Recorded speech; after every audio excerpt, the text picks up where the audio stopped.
Okay, today is the Town Council School Committee meeting. It's the initial budget hearing. It is Wednesday, December 18th, 2013, and it is 7:07.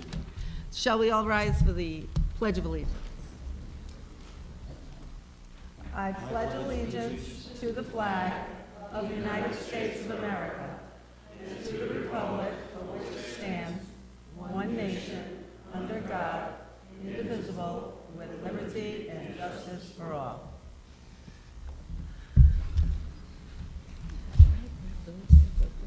No, these are the ones. Well, I want to welcome everyone tonight and thank you all for coming from the school committee and the town council. It's great to have everybody. We're here tonight to discuss the budget program and its impact on development of the fiscal year 2014 and 2015 budget. So this meeting is to provide general information relative to South Kingstown budget development and adoption process, to provide documentation relative to base budget development starting points, such as property tax projections, new projects and other cost factors, and contractual obligations. Also, it is to solicit comments from the public relating to the general goals and objectives of the budget for the ensuing year. So with that, I will turn it over to Steve to get on with the show. Thanks, Carol. First, let me introduce our finance director to those folks that haven't met her, Trish Sunderland. She is here to scrutinize the school budget to the nth degree. She has picked up everything that Alan had given her, and she said that she has a couple of her own tricks. So hopefully we'll continue to have the great working relationship that we've always had with the schools in terms of the development of our programs. Tonight is really a night for us to provide general information relative to the budget development process, as well as to provide documentation that will look at things such as the property tax rates projections, new projects, and contractual relationships. We're also here tonight to provide input to the council and the school committee from the general public as far as concerns that they may have relative to the budget, components of the budget, or really an ability to pay. So with that, my first job is to introduce the budget process that we work within. And again, this is for anyone who hasn't been involved with the process. All of our information is readily available on the town's website, www.southkingstownri.com. In fact, the presentation that I'll be making this evening is available on that site at this time. So if there's individuals that want to follow the charts more specifically, they can do that by internet access. Our budget process in South Kingstown is controlled under the town charter. The last amendment in November of 2006 established the process that we use today. That process is identified on the chart that I have on screen at this time. Essentially, this is the first budget hearing that is conducted. It's an informational meeting. It's not one that's to make policy decisions, but rather to put common information out front so that people can start looking at different program options and talking about what's viable both from an economic standpoint and from a programmatic standpoint. The budget process works where this public hearing is conducted this evening. We'll then move on to the school committee submits a budget proposal to the town manager. Once that budget proposal is submitted on Valentine's Day, February 14th to me, which is always a great gift, I'm able to deal with that and put out the town manager's budget that's required by March 1st.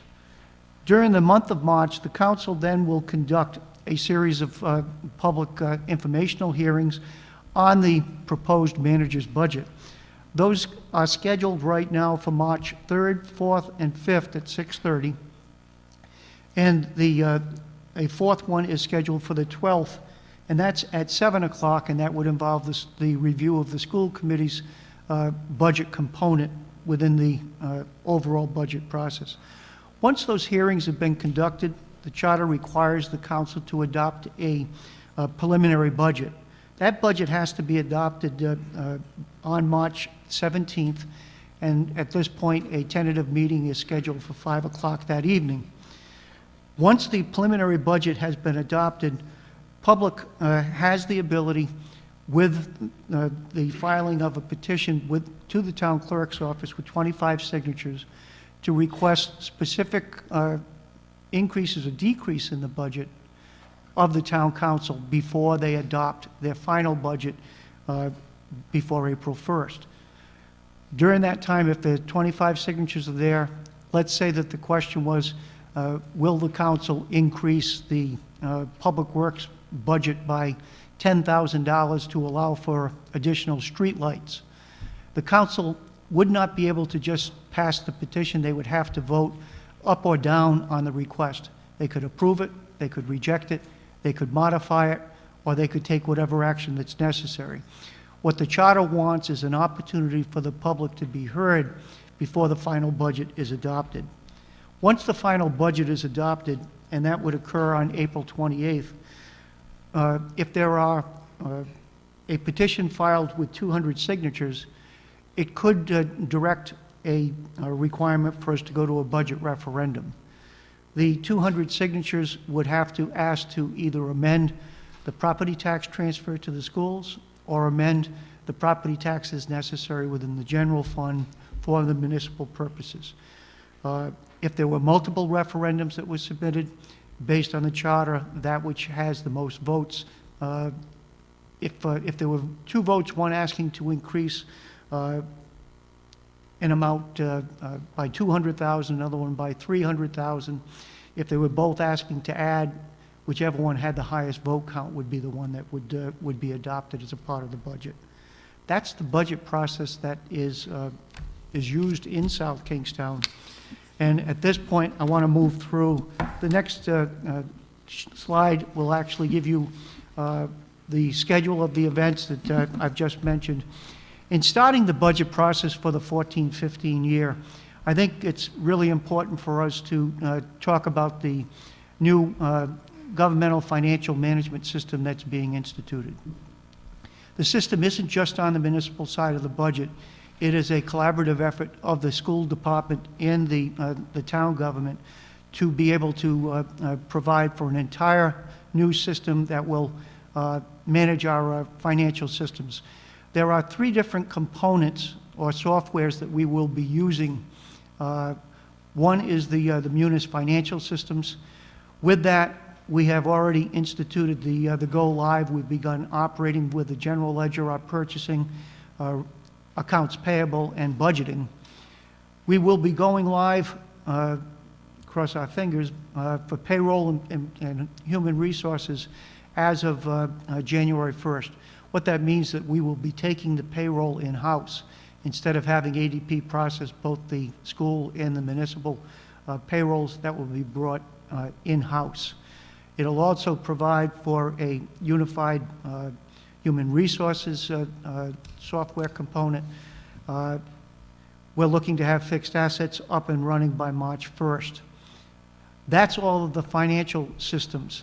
The Vision governmental solutions will be for the tax assessment and collection. We've begun as of October 1st collecting taxes using the new system. We're looking at utility billing and collection to begin sometime next year. Viewpoint will provide automated and electronic licensing and permit processing, and that will be instituted sometime during the year. Why is this important to us in terms of talking about the budget? It's important because it's going to require a significant change in the way we conduct business. The town and the school payroll, as I mentioned, will be processed in-house. This will provide enhanced management reporting and cost monitoring capabilities.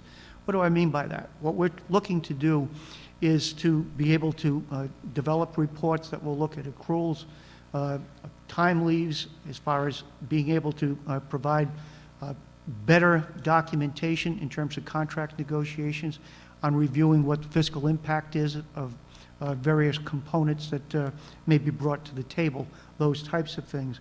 We're also looking at, this will provide both the towns and the schools with the first real-time access into our financial systems and data sets. What that means is that under the old system, we would have green bar that would be developed and processed once a month that would give appropriations accounting and give all of the financial reports.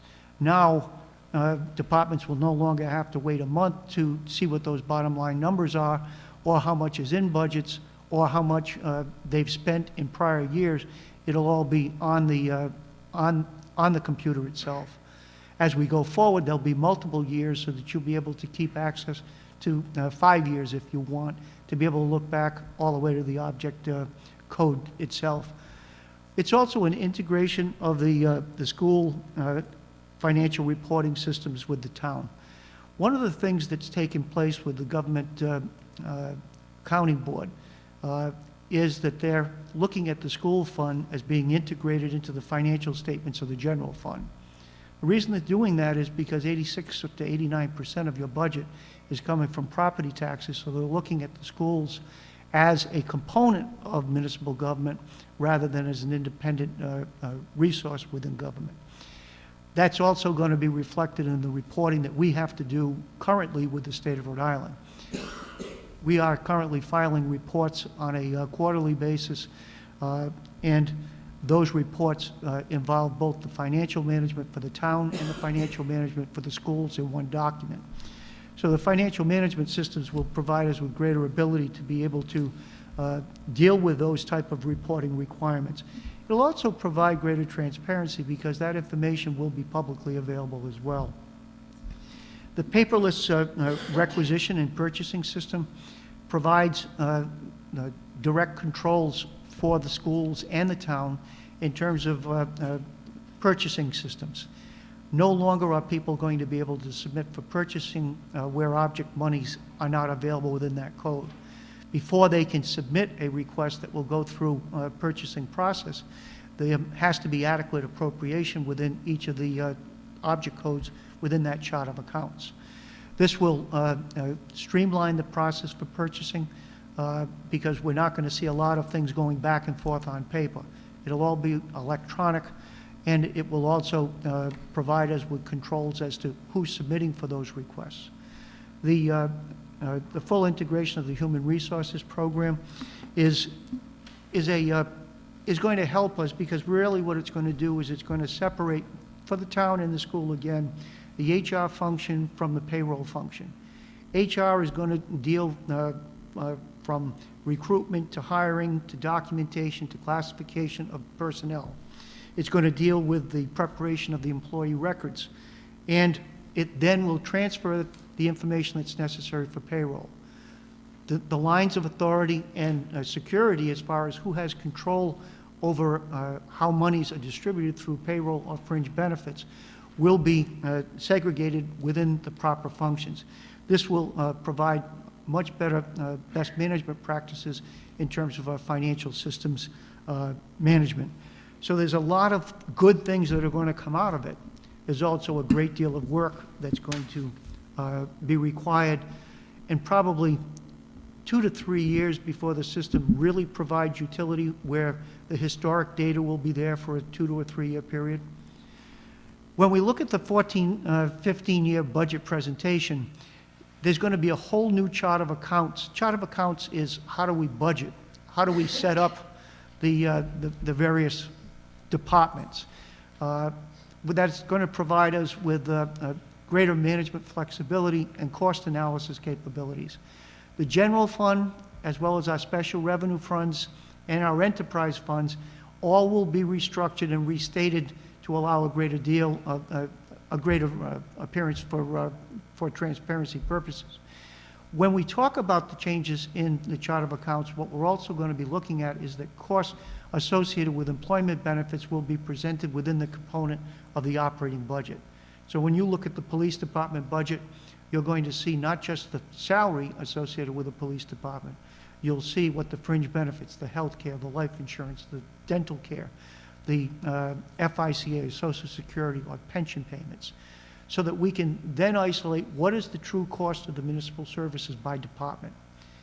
This will also help us when we start to look at local fee structures. If we look at the zoning and building inspection office, we'll be able to see what's the true cost of having those people in those positions doing those jobs.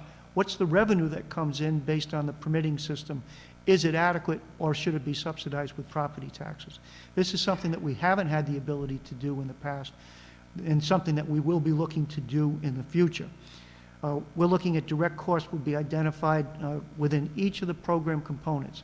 We're also going to restructure our revenue statement so that the revenue statement will present the revenue incomes by the different functional areas. So we will see in the building inspector's office revenues that are specifically dedicated. So if we see that there's a $500,000 cost to operate that department, we'll also see if there's $400,000 in revenue that comes specifically from the services that they're rendering.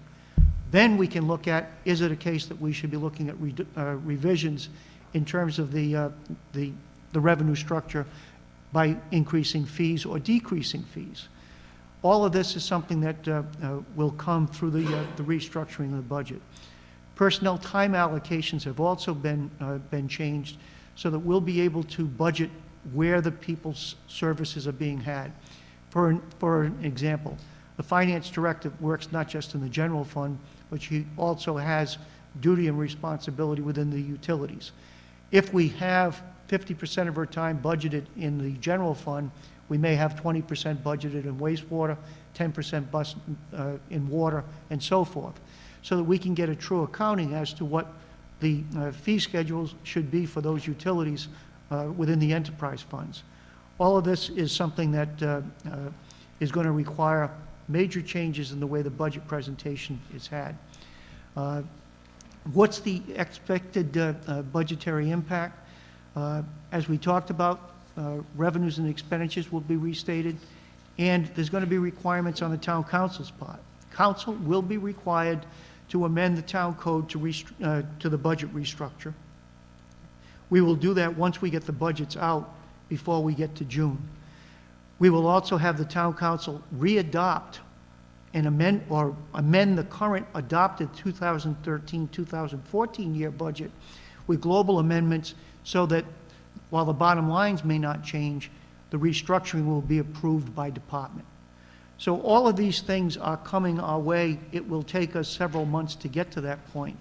But I think that if we look back 3 years from now, this will be probably one of the major changes that the town has seen in the way that it provides financial management systems. And if it's properly used, should be able to provide greater controls for both the town and the school. Fortunately for the school department, their chart of accounts isn't changing. Their chart of accounts was established with a uniform chart of accounts from the state a few years ago, so there's really not a lot of change that's going to occur there. So they're used to that chart. There won't be the same type of changes. But for the historical data, that will be helpful for them as well. And again, the key will be that the administrators and department directors will be able to call up that data and be able to see what it was in prior years. And if there was attachments provided for justification, all of those attachments will be there for their use. So the institutional knowledge that will be resident within the financial systems will greatly enhance the ability to manage properly. Now let's get on to what are our restrictions. We show you this chart each year. It hasn't changed. Since 2006, there's a budget cap in place. The cap for property tax increases is 4%. I want to say very clearly that this is a cap. This isn't a goal. So we're not looking to raise taxes by 4%. What we're saying is that the cap would be 4% if there were programs that needed to be administered that weren't properly funded or were defunded from other revenue sources. This next chart shows us what our property tax levy growth has been since the 1976-77 year. As you can see, we were at 5.5, we went to 5.25 and 5%. So we were at the cap each and every year for those 3 years. Since that time, from 2009-10 on, we have had a 1.2, a 1.5. The average increase over the 5-year term has been 1.03%. So when I present to you a pro forma both on the school side and on the town side at 2%, it doesn't mean that we're looking for a 2% increase. It does mean that what we're looking at is the midpoint from what the cap would be to being able to provide a projection or benchmark, if you will, as to what the implications would be were a 2% increase in the tax levy realized in the 2014-15 year. I'll be very honest, it's been a very difficult period for both the town and the school to continue to squeeze expenditures when our levy increase is growing at less than what cost of living is. But our objective is the same. The economy still hasn't turned around to the extent that the willingness to pay and the ability to pay are still something that are of great concern to us in budget development. We want to make sure that we have the proper services available. We want to make sure that we're not forcing people to leave their properties because they can't afford to pay the taxes associated with them. Let me start out. I took a look at the November revenue estimating conference at the state level, and the information is not great. Essentially, what we're seeing is that the country as a whole has recouped about 68% of the jobs that were lost during the recession. Rhode Island's recouped only about 30%. So full recovery of the labor market in Rhode Island isn't expected in 2018. We're looking at a total labor force of about 522,000 people. That's the lowest point it's been since July of 2002. So we're not seeing the rebirth of the higher paying jobs. Right now, unemployment rate, it's fluctuating in the 8.8 to the 9.1% range. 9.1 was the most recent in August. And in October, it's climbed again back up to 9.2%. And a majority of the jobs that we're seeing in Rhode Island are going to a low-wage industry. We're not seeing a lot of the jobs being replaced in the professional or governmental fields. We're seeing reductions in governmental and professional jobbing in the state. So what does that mean? It means that if there's lower paying jobs, there's less income tax that are going to be collected because there's less personal growth in the wage base that would be subject to both the federal or state taxes. I wanted to show this chart. This chart is a chart that shows South Kingstown specific, and the top part of the chart shows what our unemployment rate has been since 2003. And you can see in normal times, if there are any, 2003 to 2007, before the recession hit, we were looking at around a 4 to a 4.5% unemployment. We're still up. In 2010, it went as high as 10.3, and we're down at 7.2. So at 7.2, we're below what the level is at the state, which is up at around 9. But at the same time, it is still higher than what a target of about a 4.5% would be for strong economic times within the community. The bottom of the chart is a chart that shows you the lighter green that's there is showing you what the number of unemployed people. That's showing you where the 7.2% is in October of 2013. And you can see that in South Kingstown, we are seeing that the jobs are there.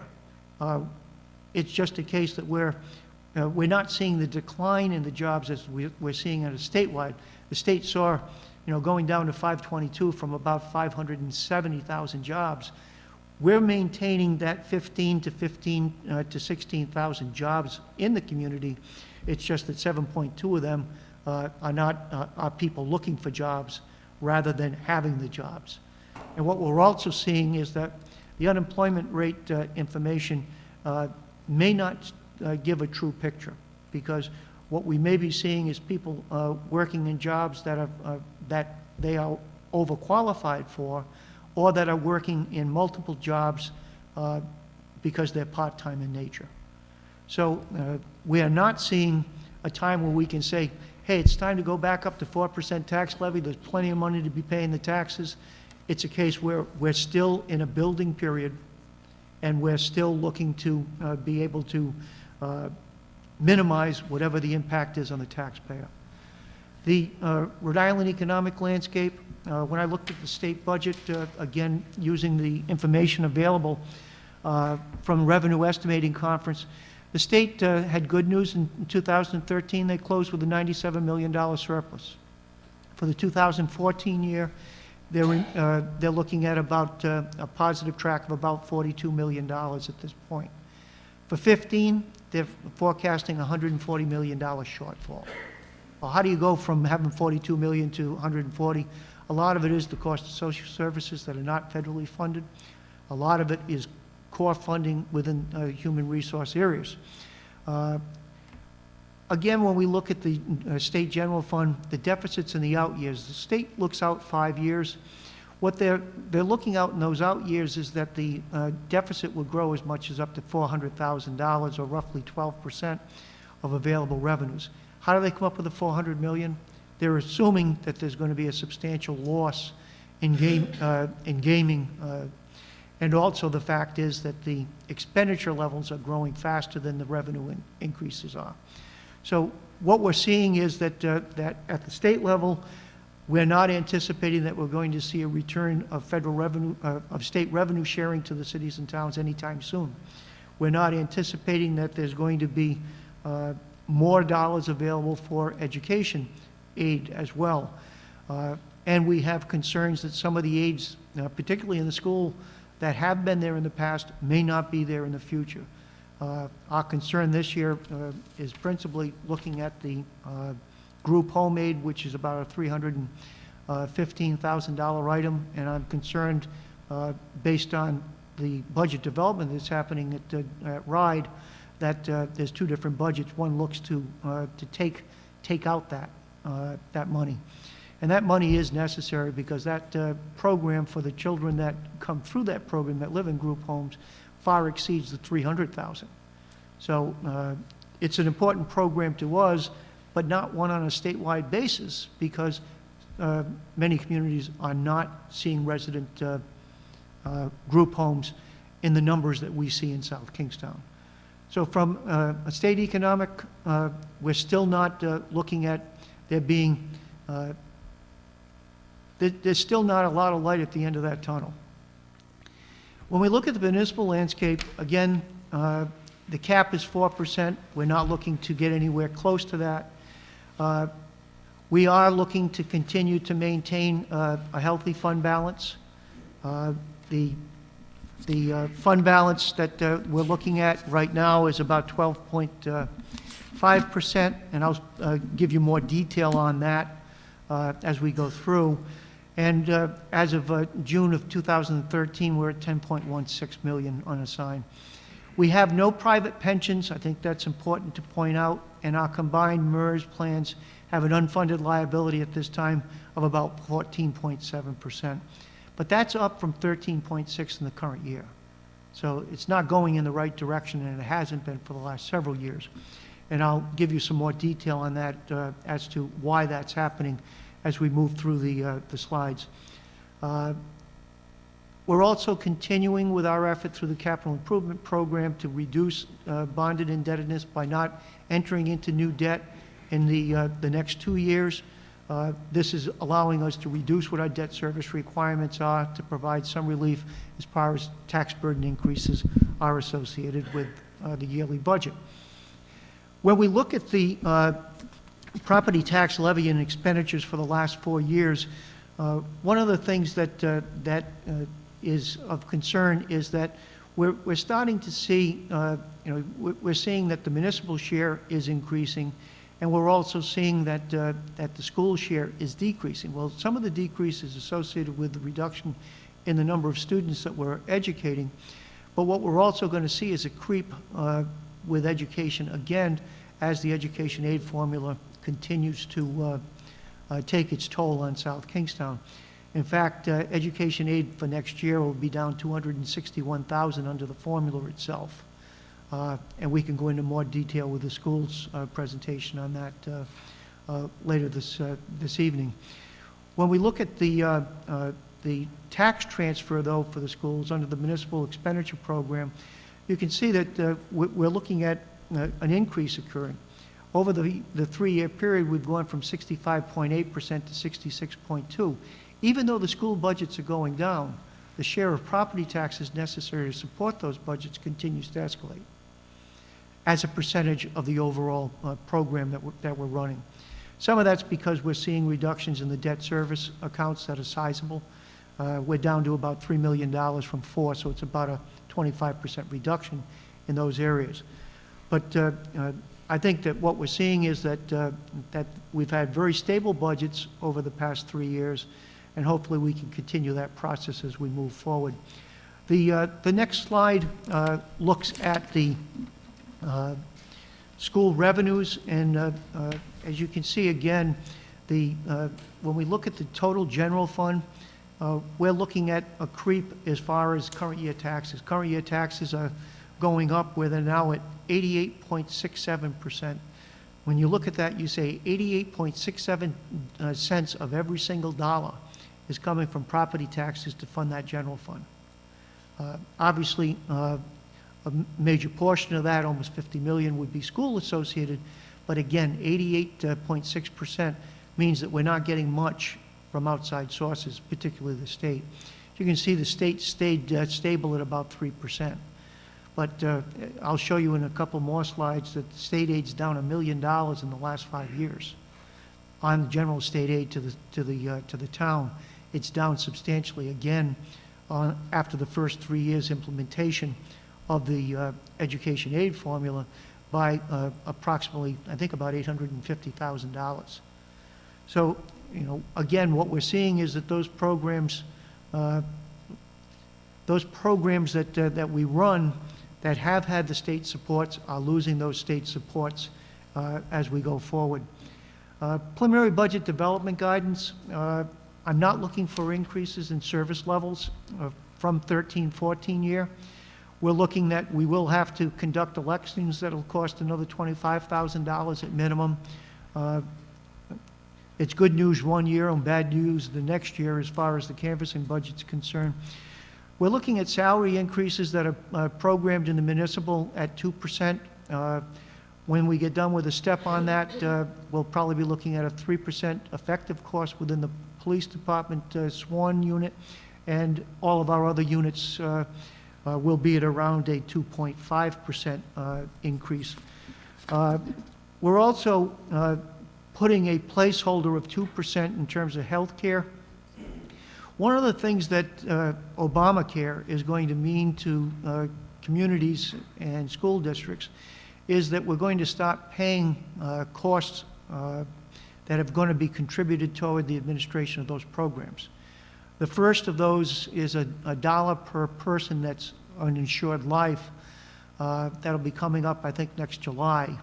And then we'll be looking at about, is it $63? I think $63 or $64 per insured life. That's not employee, but actual life. $63 per person that is within the health insurance plan. You know, you're looking at $70,000 to $80,000 in initial year costs that really have absolutely nothing to do with the health care that's provided within the municipality service, but rather as a part of the payment program that's necessary to deal with that federal program. Steve, can I just ask you, is that a one-time fee, or is that going to be every year? No, it's not a one-time fee. And in fact, one of the things that's going to be a concern in the development of the 14-15 year budget at the state level is that there's a $26 million cost associated with running the exchange. Where that money is going to come from hasn't been determined as of yet. Rhode Island and I think 7 other states decided to put their own exchanges in. The other states that did not put the exchange in are going through the federal exchange, and that cost isn't there. So we're going to have to see how that program pans out, but that could be a major cost factor for the state to be looking at in the development of the 14-15 year. I would suggest that we'll probably be looking at some considerable costs for all employers as we go forward that will be related to the healthcare program at the national level, whether it's administered through the state or through the federal programs. We're also estimating that there'll be a $340,000 increase on the municipal side for retirement costs. The schools is probably around $250,000, and I'll have a chart on that as well. The municipal and school net debt, we're seeing a reduction of $352,000. Obviously, that's something the council and school committee has signed off on in terms of us reducing debt payments. We're looking, when we start dealing with the capital budget this year, and my capital budget's out as of December 1st, we'll be looking at restructuring some of the education needs and how to pay for those education needs as far as bonding purposes are concerned. But we're still looking at doing those bondings out another 2 years. So we'll continue to see in 14-15 and 15-16 some additional relief within our debt structure. Capital budget that I've put out is about $54,000 over current year funding. That is also subject to further review once we go through the process. And what I'm looking at is that if there was a property tax transfer to the schools, would be at a pro forma level at 2%. When we look at revenue considerations on the school, on the municipal budget, we're assuming under property taxation that we'll maintain the $3,000 exemption on motor vehicles. We're also assuming that the state will continue the program with $500 reimbursement of that $3,000. And we're assuming about a 1% growth in local revenues. We saw that growth in the current year, and we're expecting that it'll continue to grow. The state aid is flatlined at about 3% of our budget. Unassigned balance, we may see a need to increase that by as much as $100,000. Current year budget, we use about $1 million. Next year's budget, we may have to pencil in as much as $1.1 million to try to minimize tax implications. The net taxable roll, I'm expecting a roll growth at this point, and again, this is well in advance of us knowing what that roll will be. About a 1% growth on the taxable roll, or about 500, and that 1%, which is $35 million, would generate about $560,000 in new property taxes without an increase in rate. So that's an important consideration. If we're not seeing that growth, we'll have to reduce that item down. When you look at the taxable property base, since we've had the mandatory revaluations in place, and the revals took place in 2006, 9, and 12, you can see that there's been a reduction in value. Right now, we're looking at a total value of $4,147 million in taxable base. When we look at that, again, I'm looking at about a 0.87% growth in taxable properties. That's assuming a 1% growth in the taxables, but we're looking at about a $4 million decrease in tangible properties. My target number on that is because I'm concerned with some of the tangibles that are still held at APC. Hopefully there won't be a decline there, and we can adjust those numbers up by the time we put the budget out in March. I'm also looking at about a $1.1 million increase in the motor vehicle values. We think that'll occur based on the economy starting to improve. We're seeing new car sales increase, which will provide us with some relief in that area. And again, these are just forecasts at this point. We will manage these things all the way up till we get to April. This chart I wanted to present just so people know where the money comes from. When we look at the property tax levy, the levy in the current year with a tax rate of $15.47 gives us $67,082,000.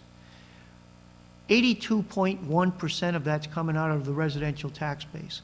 So again, this is why there's some major concerns as far as impact of raising taxes, because of what the implications are, where the money comes from. We have a very small base when it comes to commercial, industrial, or utilities. In fact, it's, you know, it's less than 13% of our overall program. Motor vehicles still at about 5%. Once we take out the exemptions, and the exemptions are for you know, veterans exemptions, those types of things, we end up where essentially we'll have about, you know, when you get done with the cars and the residential taxpayer is probably paying close to 86% of the total tax base, from the total tax base in the town. And again, that's a very high number with very little coming in out of our commercial and industrial base. I'd mentioned that some communities take an effort to have a different tax rate on their commercial and industrial. I have not advocated, nor has the council ever endorsed that as a proposal. What that would do is to require additional money coming out of those commercial base, but would also retard development, hold back the developments within the commercial base.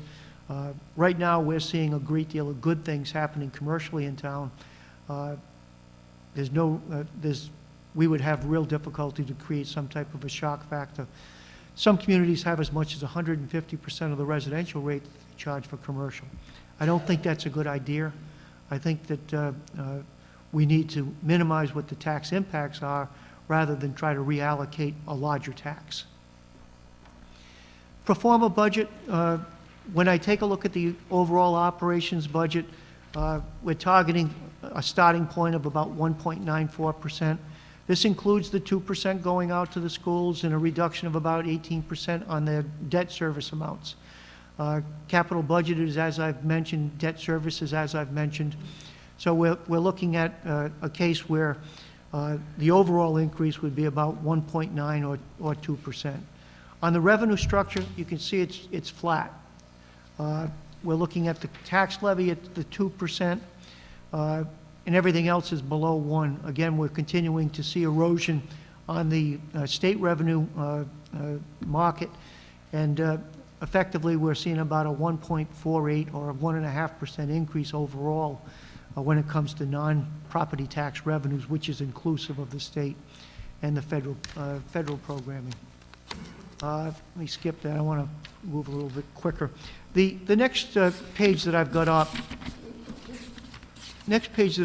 for you takes a look at if there was a 2% increase in the tax levy, what does it mean? What are the implications to the taxpayer? If we raised the property tax levy by 2% and we had the taxable property growth of the $35 million that we talked about, then we would see about an 18-cent rate increase over the $15.47 that we have today. What's the 18 cents mean? Average house in South Kingstown, or I should say a house and parcel, the average residential unit is assessed at $322,000. So at a $329,000. So at an 18 cents, it would equate to about $59.22. So what you would look at if you raised your levy by the 2%, if you had the growth in the levy of the taxable base of the 0.88%, you'd see about an 18-cent increase. And again, we're not suggesting that that's what it's going to be. What we're saying is when you do a pro forma, what you want to do is to establish a benchmark. The benchmark is that if this happened, this is what you would see. If you had a 1%, you'd see approximately 9. If you had 3%, you'd see approximately 27. So it's just a mathematical equation that we're looking at here, rather than it being a recommendation.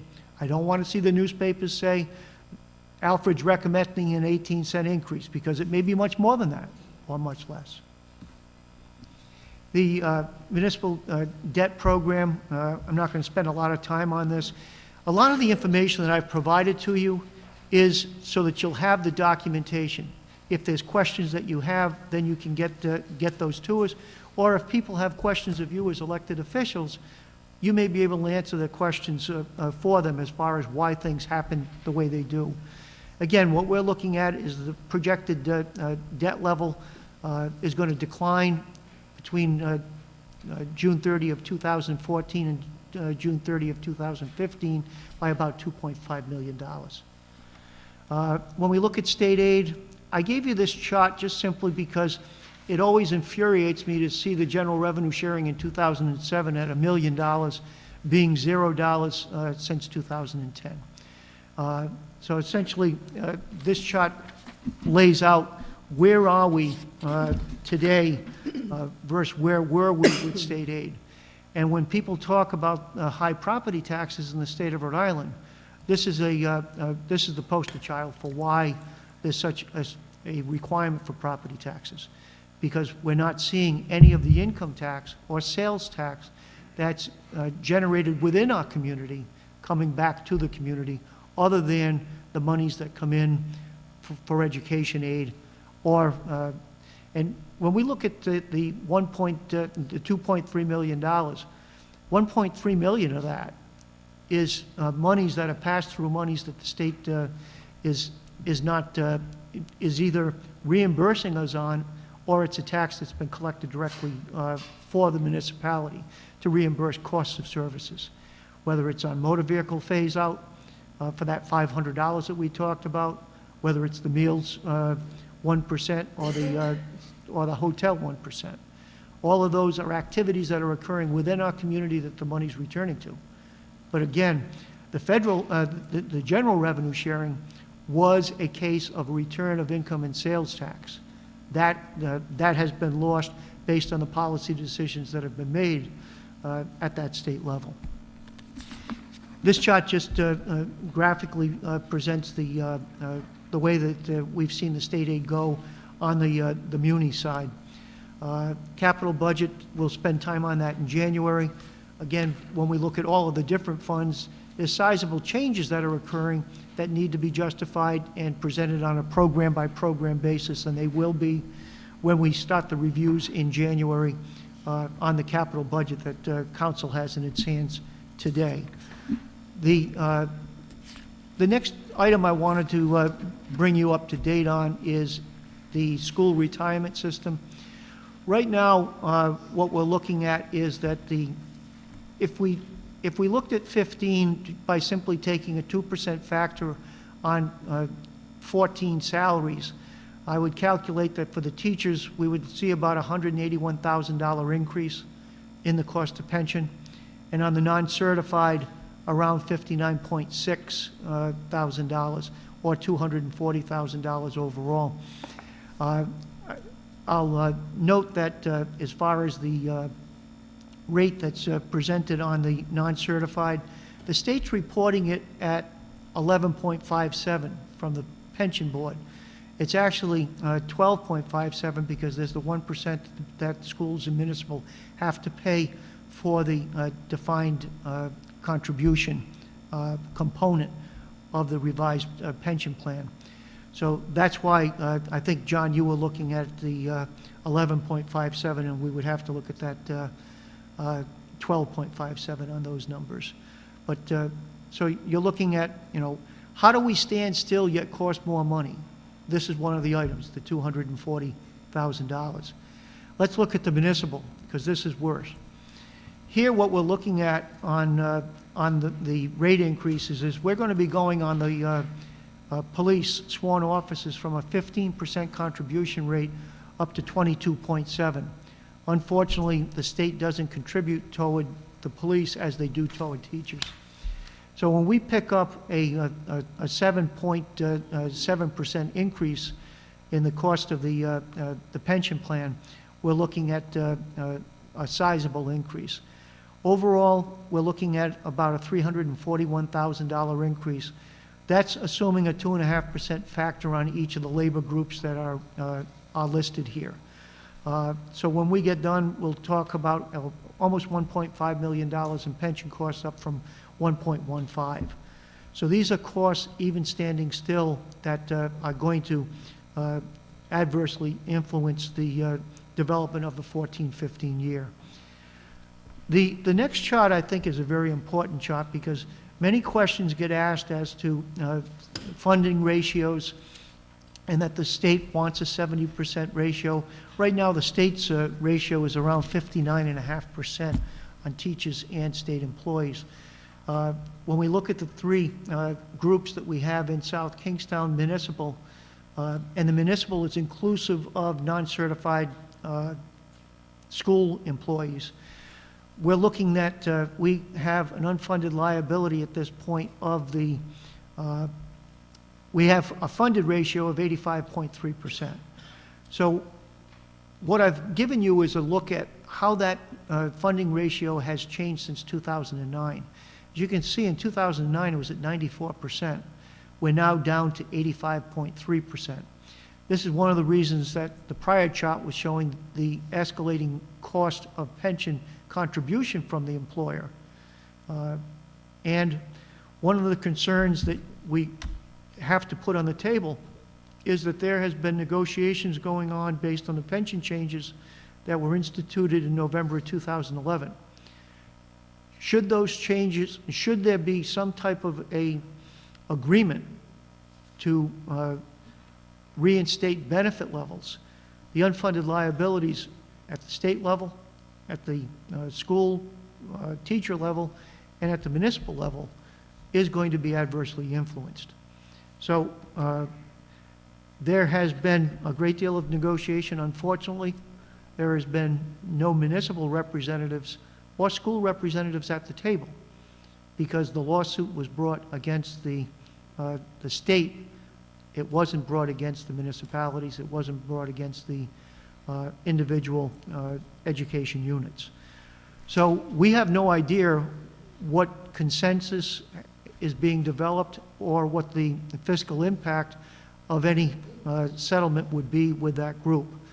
Without any settlements, should everything stay as it is, what we're looking at is a funding ratio as of June 30 of 2013 at 85.3% for all municipal plans, which certainly is very good in relation to what many pension plans are across the country. Yet at the same time, what we're seeing is a decrease. Well, why is there a decrease occurring? Decrease is occurring generally because we're not seeing a lot of new employees and the number of active employees is declining.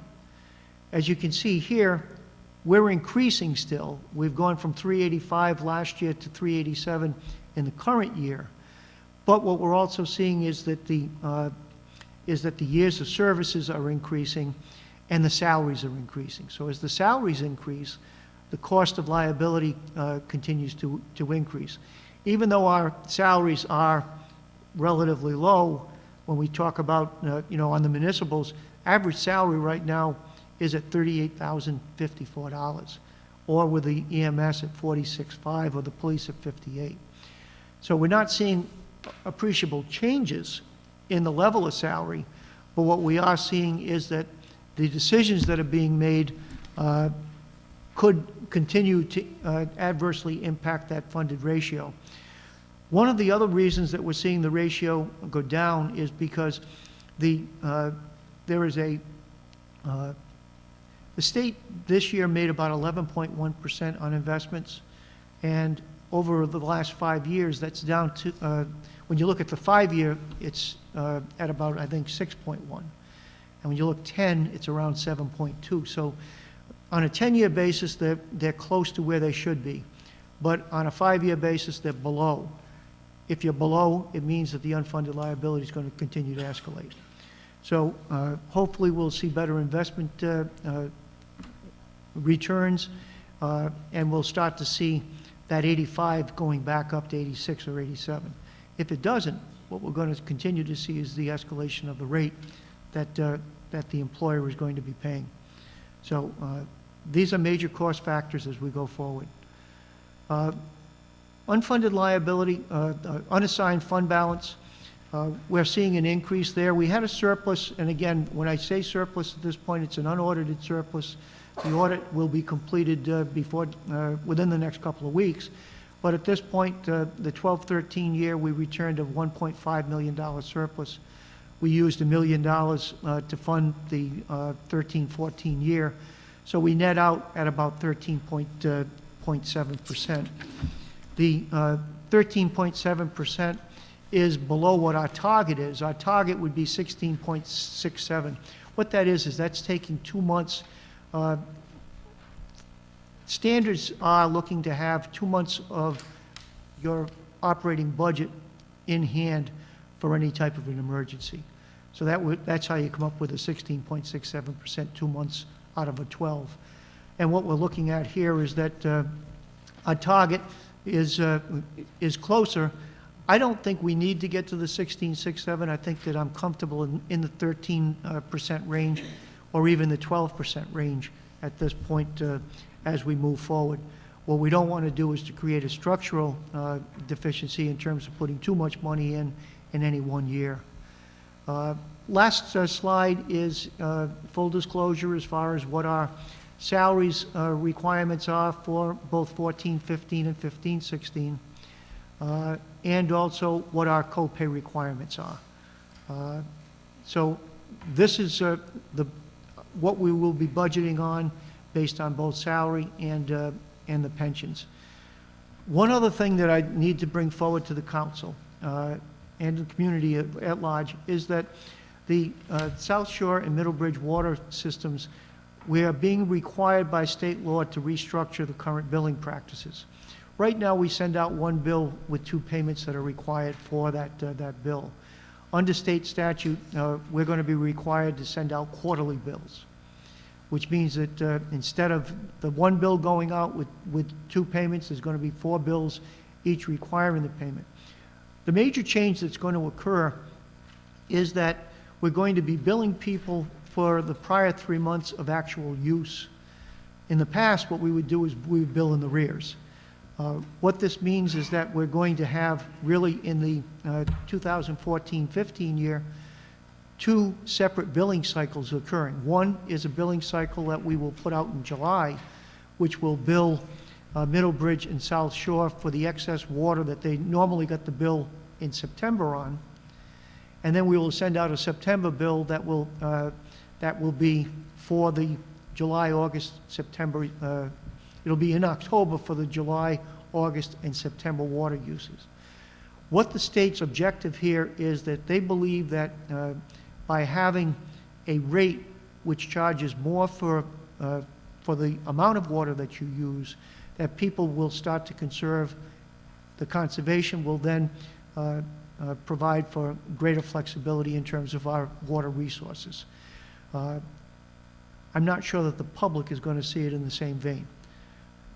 We have a rate study that's in place at this point. I'm just about finished up with that at this point, and we'll have a recommendation to the council on how that program will be structured. But these are major changes that we will be seeing as we go forward. There's also a rate study that will be done on the wastewater system, but there are no requirements to us to change the structure. So I think we're going to see 14-15 year as a year of substantial change, and I think Trish and I are going to really need a lot of council understanding in terms of being able to compare apples to apples, because it's going to be difficult this year. 15-16, it'll be a little bit easier. 16-17, it'll be a piece of cake. But for financial, those financial reporting system changes are not going to be able to give you a comparison to what actually occurred in the 11-12 year to what's in the 12-13 year or the 13-14 year. We'll try to provide as good a crosswalk as possible, but it's going to take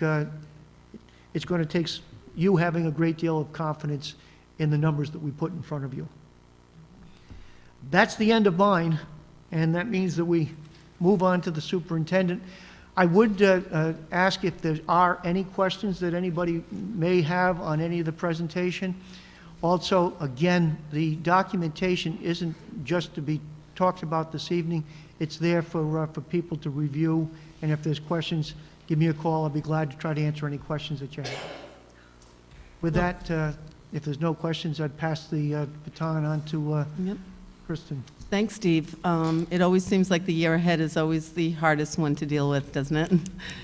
Even though you're saying the next ones will be easy, I'm not so sure about that. But Understanding the budget will be easier. I'm not saying that the putting together will be easier.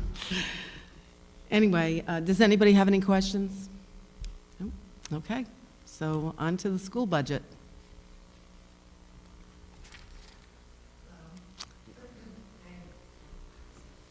Sort of an interesting voice tonight. So I apologize ahead of time for the laryngitis sound. If you need me to move the microphone to make my voice clearer for you, please let me know. I have a different type of presentation for you tonight. It's a Prezi. It's not a PowerPoint. It's meant to show you more pictorial representations than word representations. And so if you look really closely at it and it starts to make you a little seasick, look away when I'm about to move the slide. The closer you are, the more you should look away. That's entirely possible. So it's meant to give you sort of a three-prong understanding of what we always share with you each year. This first area, the circles to the most left of the screen, will show you all our mission statement, our strategic planning.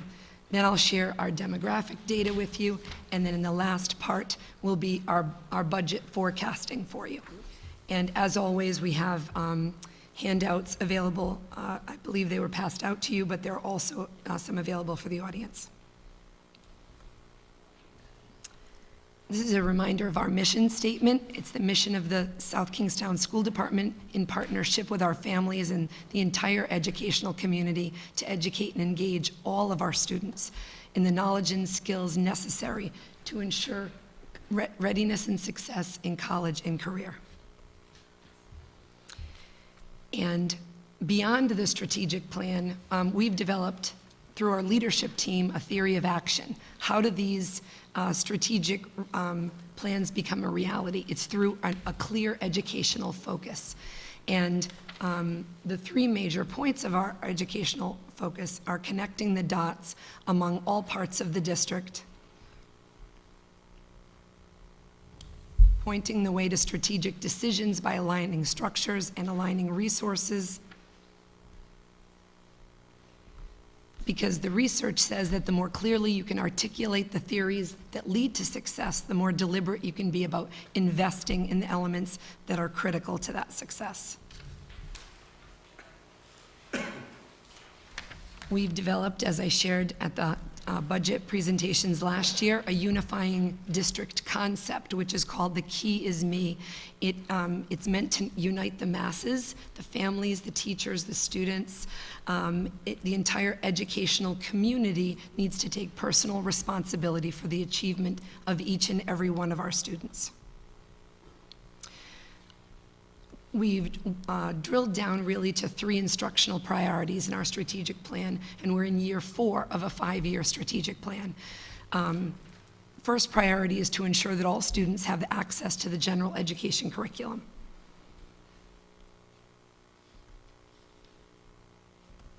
To increase our instructional rigor and best practice instruction. And to ensure that all students are propelling forward.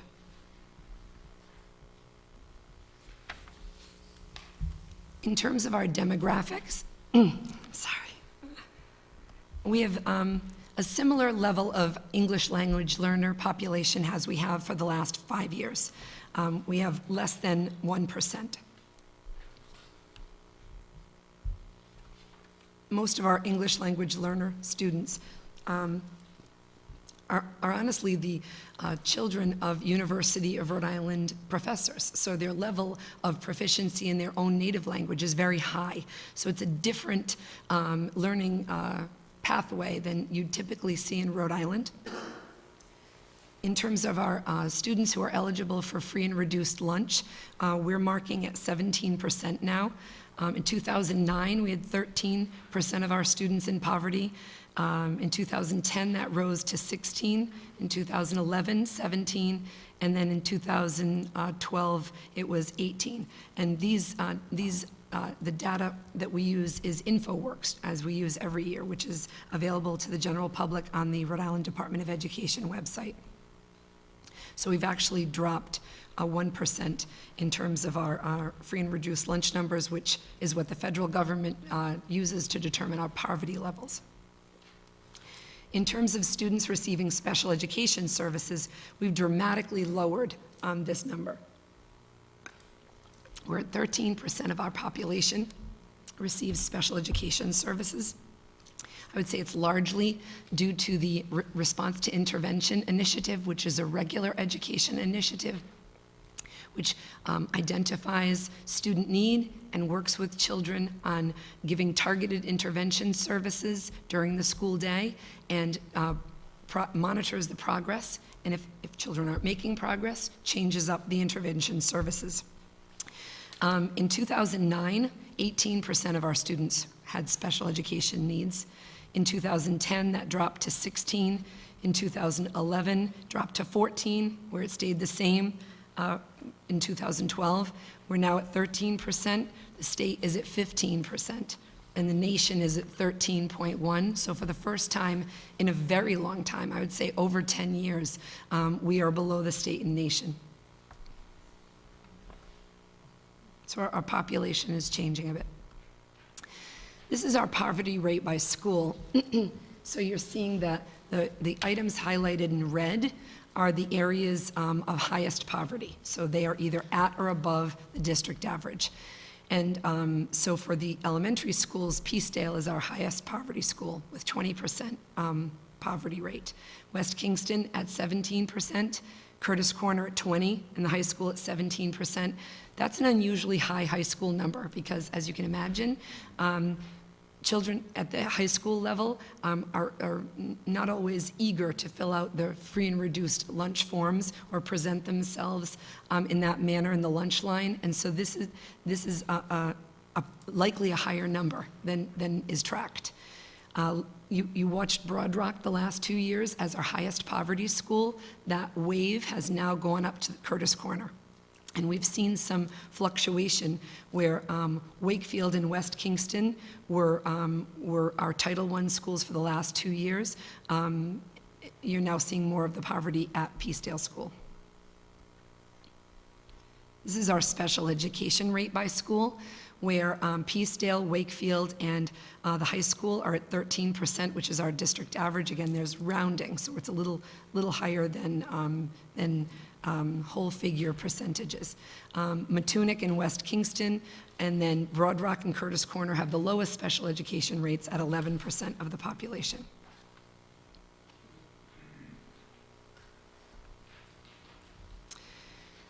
I made a whole bundle on high school data because that seems to be, the high school is the flagship of our school department. All of the children in the district flow through both of our middle school, and our high school. And our high school graduation data, which has yet to be updated from last school year by the state of Rhode Island. As you recall, the state of Rhode Island uses a 4-year graduation rate as the cohort. Students enter in 9th grade, and then when they exit 4 years later, if they graduate, then that marks our time. If students transfer out, if students spend a 5th year, then they are considered dropouts. So we have 80.5% graduation rate, and the state graduation rate is at 77.1 in 4 years. We always have good news to share about our SAT scores. Our students always perform well in this area. Our district math scores, that's the 560 number, well above the state and the nation. Our reading at the 540, well above the state and the nation, and our writing at 537 again. Our AP scores are always very high.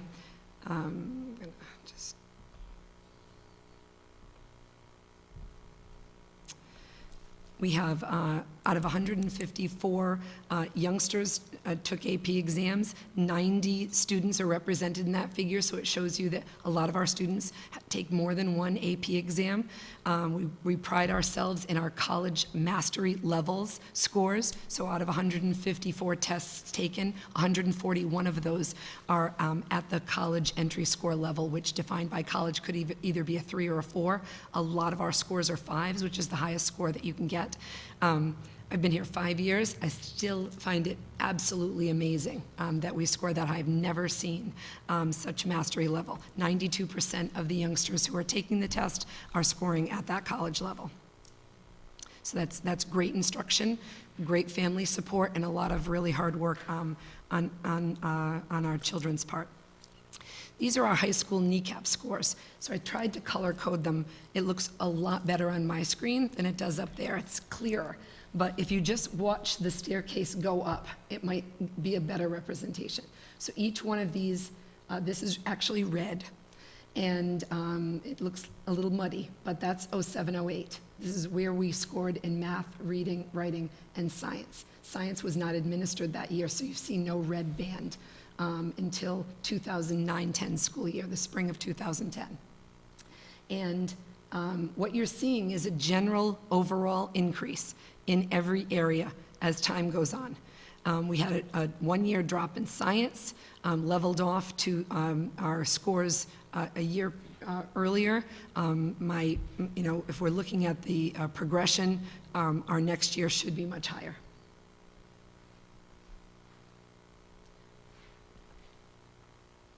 This is the rest of our district data. The state of Rhode Island has a matrix indicators of student achievement in school, and the elementary schools are marked by attendance and achievement data. The high schools are marked by achievement data and graduation data. And so Matunic School and Curtis Corner Middle School were identified as leading. The highest is commended, the second highest is leading. Typical would be typical, and then there are 2 levels below typical that we never want to be at. This slide was of particular interest last year, because last year was the first year that we had data on the Rhode Island Model Educator Evaluation System.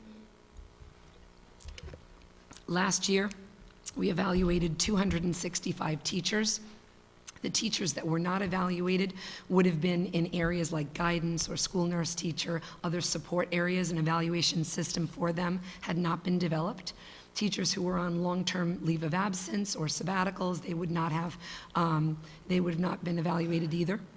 At that time, 22% of our teachers were scored to be highly effective, 72% effective, 3% developing, and 1.8% ineffective.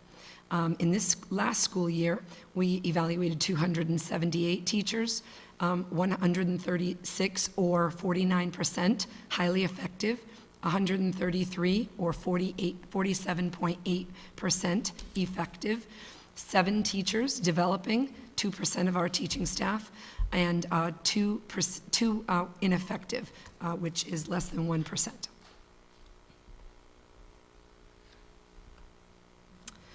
This shows you our attendance data by school and by state, and I think the colors are better here. Obviously, the state data by elementary school, middle school, or high school is going to be the same, but at our level, it's not. So you're seeing the highest attendance rate in the district at Broad Rock, which is very unusual, because as you can see, typically in the state, the attendance declines at that late elementary, early middle level.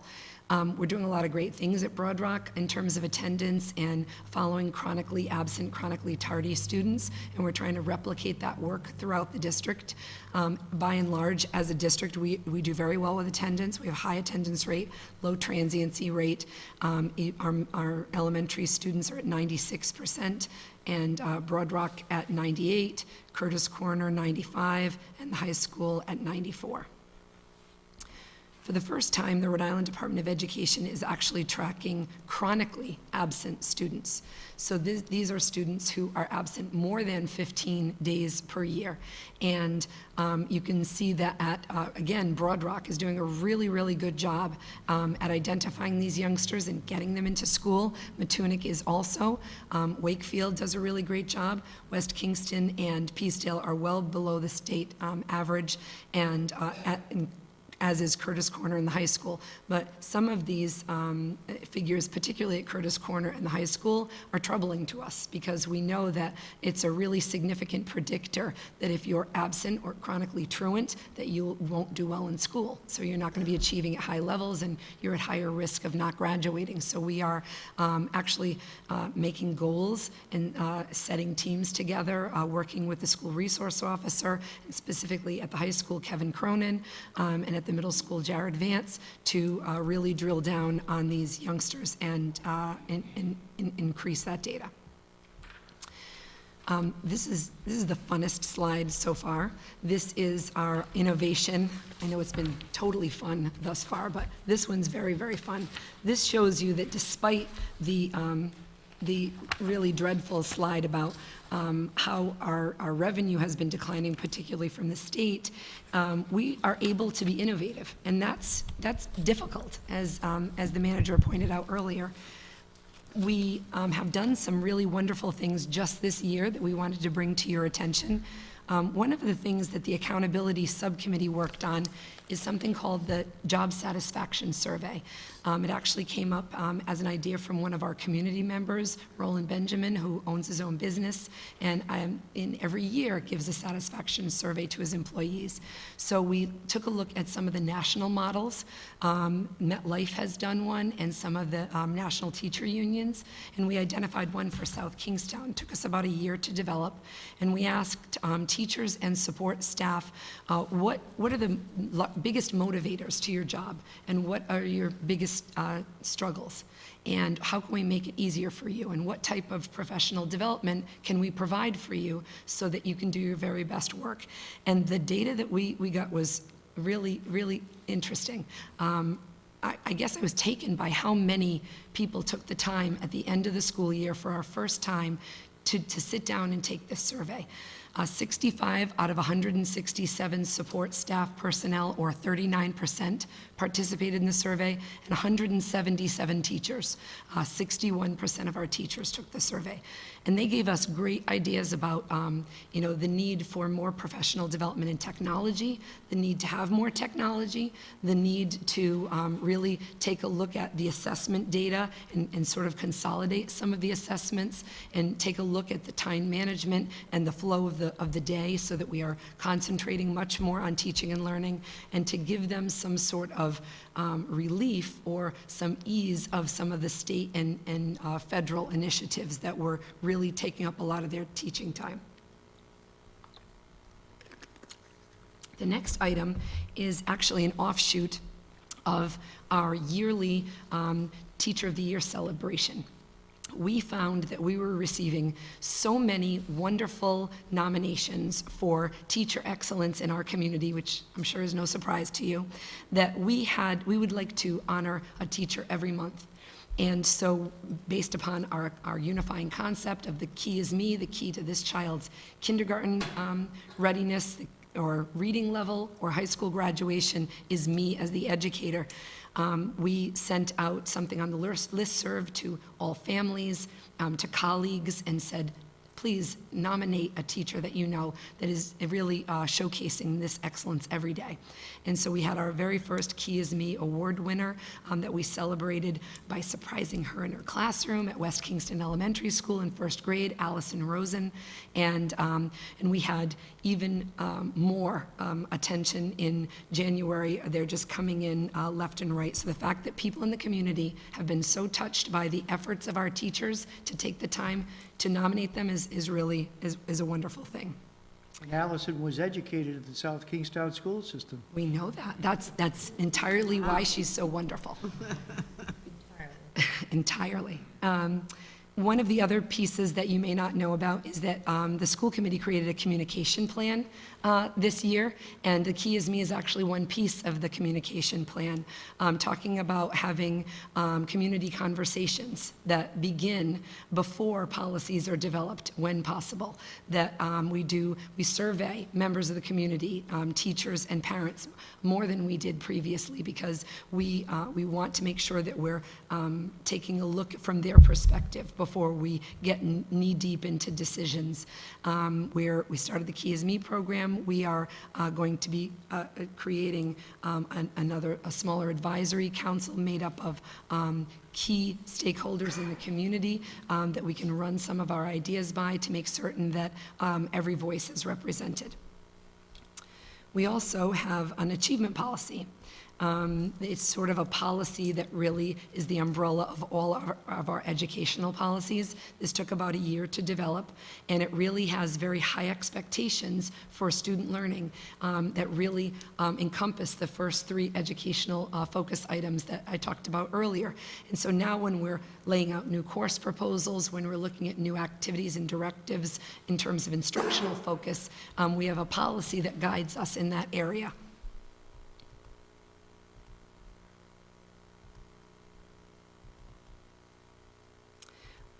We also have created something called our Academic Success Academy, which is in the former Hazard Building, and we created this program as a response to our graduation rate and also in a way to increase our enrollment numbers. Because as you know, the funding formula decline is only one piece of our revenue problem. The other piece has been declining enrollment. We need to address that declining enrollment and, if possible, scoop up children from other school departments that are eager to come to South Kingstown for our fabulous educational programs and pay us tuition. And so I think I got a smile out of Mr. O'Neill on that one. That's what we're trying to do. We have created a credit recovery program. Last year, during Saturday schools, we recovered 17 students who would not have graduated without support on a Saturday. We carried that program over to the summer, and for next fall, you're going to see that program of credit recovery happen also during the day. We are advancing that program, I'm going to skip one bullet and say, into a credit expansion for now our most highly gifted youngsters, our accelerated youngsters, to say, we can do virtual programs for you beyond your school day. And so we're starting a pilot in January where we're offering kids the opportunity at no added charge to take Latin, German, Mandarin, Chemistry 2, Biomed 2, Spanish 5, courses that would not typically fit in their school day, and courses that we can't offer to the masses, but sure do look awesome on their transcripts. And so again, we're trying to make our high school program more robust for the youngsters who have chosen public schools, and we're also trying to attract back the youngsters who have chosen outside of the public school department. We need to keep up with our technology programs, and so in order to do that, we are looking at, we did look and spend a year looking at a bring your own device policy, and had community conversations and community surveys, and what we determined is that the community was concerned with youngsters bringing different devices and what the equity for every child would look like, and felt that if every child needed a computer in the classroom to be able to access 21st century learning skills, then it was the obligation of the school department to put that computer in their hands. That not every family is going to be able to have the same device, and not every family can afford a device, and quite frankly, not every family would choose to send their device to school. My youngest is 15. I'm quite certain if I gave Jake an iPad that morning, it would not return, because he would lose it somewhere throughout the school building. And so now we're looking at a pilot, and we're looking at partnering with SCEF. SCEF has generously stepped up to the plate and offered to raise a large capital project for us in the amount of $20,000 to help support our pilot of a one-to-one device. And so the high school principal is identifying by application 4 core area teachers who would receive laptops for their instruction and would receive extra support to be able to curate their content in a digital format. In the long run, what will happen is that the money we spend on textbooks and paper will be reduced significantly because teachers can curate most of their content digitally, and a lot of that content is free. And so you're seeing Khan Academy, and you're seeing a lot of the higher educational institutions and higher education institutions that are offering a lot of their content to educators entirely free of charge. We also have done a really good job in the area of preschool development because as you know, now one of the gaps is the entrance into kindergarten gap. That, I was a first grade teacher. Kindergarten is more progressive than when I taught first grade because of the standards, state standards and national standards. And we're finding that youngsters who don't have access to preschool, in that they can't afford preschool, not that they've not chosen to go to preschool, are at a deficit before they even walk in the door. So it's hard to be behind the curve when you're 5 or 6 years old. And so we've done a really good job balancing our special education preschool students and regular education students to mirror more of what it looks like in the ratio in kindergarten, whereas years previous, we had sort of a direct match. And that's a very difficult match to manage in terms of student need. We are required to have our preschool program accredited by the Rhode Island Department of Education, and there are some changes to the design of preschools that come with that piece. We also are piloting or implementing next year a world language strand in 8th grade. It's a budget-neutral item in that a student's schedule has core courses and elective courses. This is a different elective course that would replace existing elective coursework for youngsters.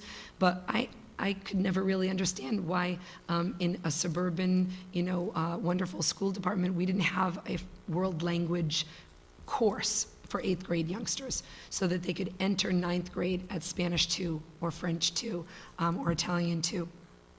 And so we surveyed the parents, and we found that over 90% of middle school and entering middle school parents are interested in their child pursuing a world language. And the highest vote getter was Spanish, and the second highest vote getter was French. It would be very difficult to offer only one language because then it would sort of change the dynamics of our offerings at the high school. You don't want to tunnel those, you want to expand them.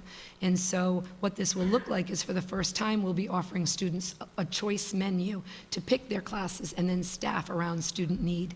Not in terms of numbers, but in terms of choice. So if my student wants to take band in Spanish and Carol's child wants to take art and family consumer science, then that's how we'll staff.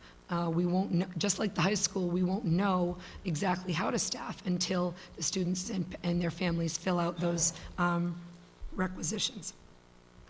The following year, we're going to look at putting this program into 7th grade and then offering Italian, which would be our third language, so that program also has a groundswell of support from youngsters.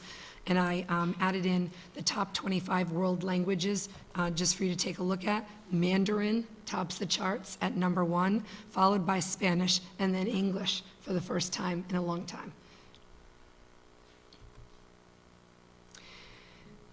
We had the great pleasure of bringing our legislators in last night to talk to the school committee. And even though it was a very difficult weather evening, we had Senator Hodgson and Representative Tanzi join us. And one of the focus items that the school committee discussed with them is our school committee subcommittee on transportation, and some great ideas that they have come up with, joined by one of our community members, Keith Forhaven.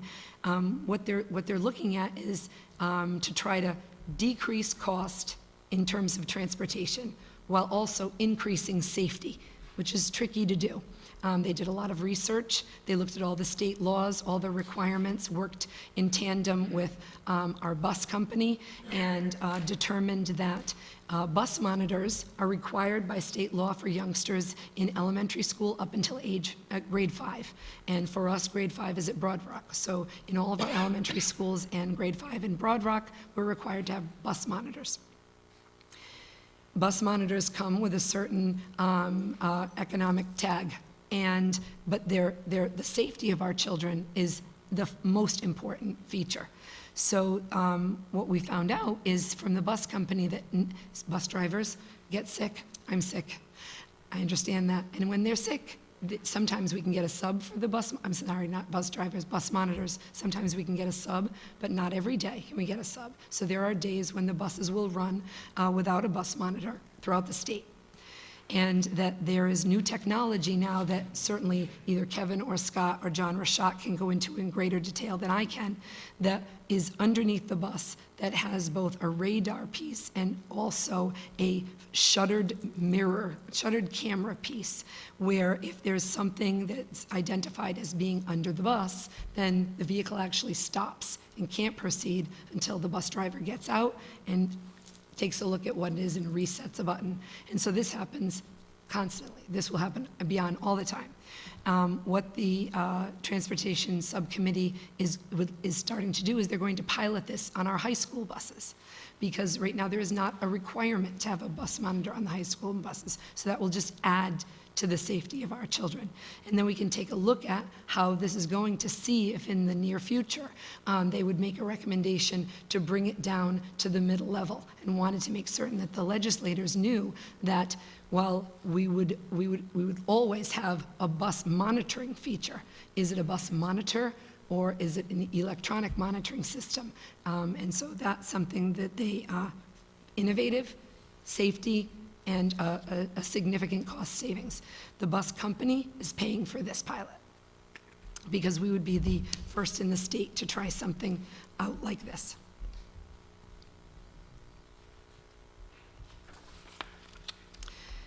And now for the fun stuff. So this is what the fiscal year 15 budget parameters are starting to look like as we forecast.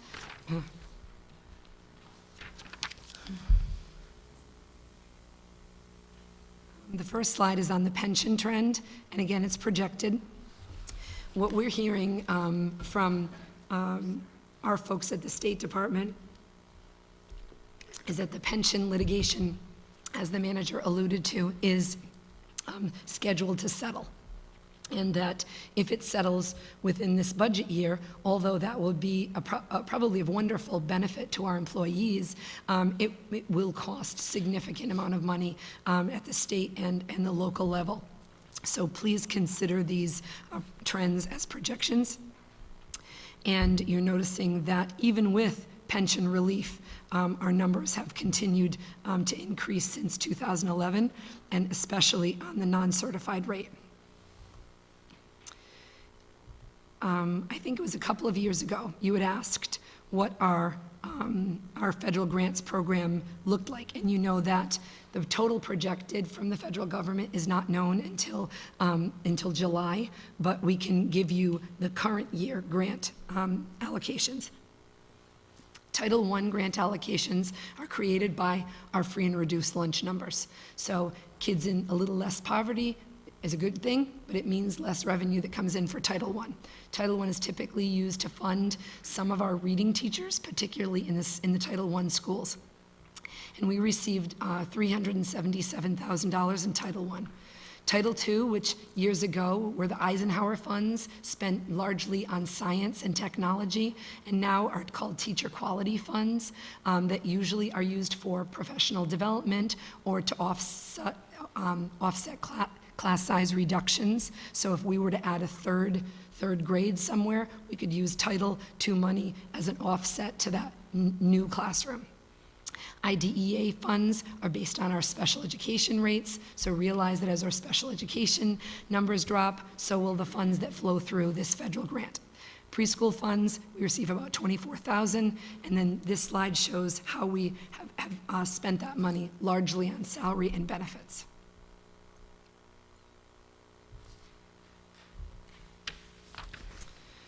Charter school enrollment, we have good news from a public school perspective in terms of public school funding.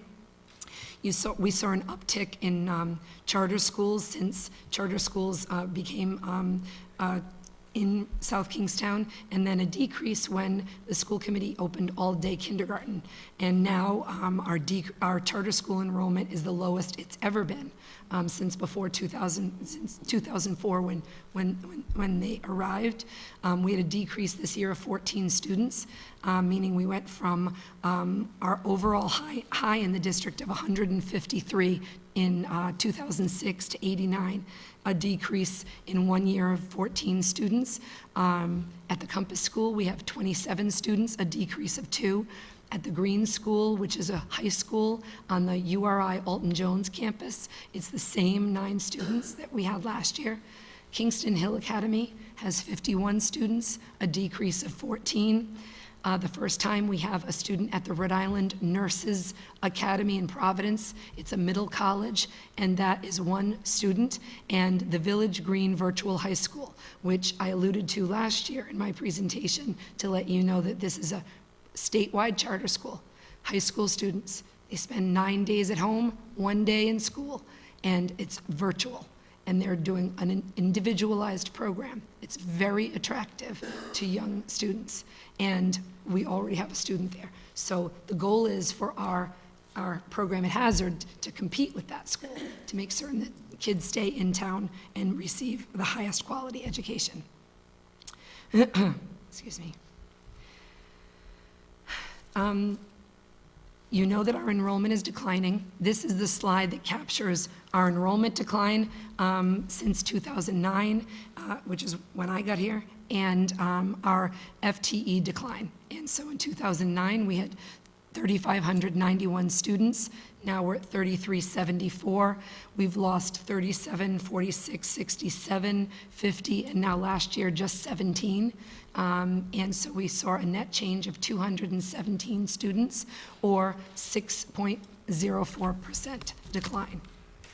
In terms of FTEs of staff members in our district, in 2008, we had 589.6 FTEs, and as you know, we track FTEs. Every single position has a human resources number, so we know exactly how many full-time equivalents we have in the district at any given time, and we have dropped 84.85 positions in 5 years, a net change of a reduction of 14.39%. So we've certainly lost a lot of colleagues, and unfortunately likely contributed to that local unemployment figure. Kristen, could I just stop you for a minute? Sure. You know, we can't really read these little Okay? things on these sheets that you gave us, so I just wondered, how much have we decreased in enrollment? Yes, I just need to write that down, I missed it. absolutely. And try to make it as big as possible up there at least. It's just that So- the handouts are Right. really small in the circle. Right, And and that's the my eyes only aren't way- the best, so. Unfortunately, that's the only way it prints. Oh. We sent a link that's available on the website. Oh, And okay. if it's not available, because Prezi doesn't like to keep their presentations, it's a cloud-based presentation. It's not locally housed, so if you can't retrieve it, just call my office, Okay. and we'll send you the link directly. So, in 2008-9, we Yep. had 3,591. Oh, I can see that, yeah. And then this year, on our October 1st enrollment window, it's 3,374, a net change of negative 217, or a decline of 6.04%. In terms of FTEs, We went from 589.6 to 504.75, declining 31.1 just last year. I think we projected 30. And then our net change in that category was down 84.85 positions, or a decline of 14.39%.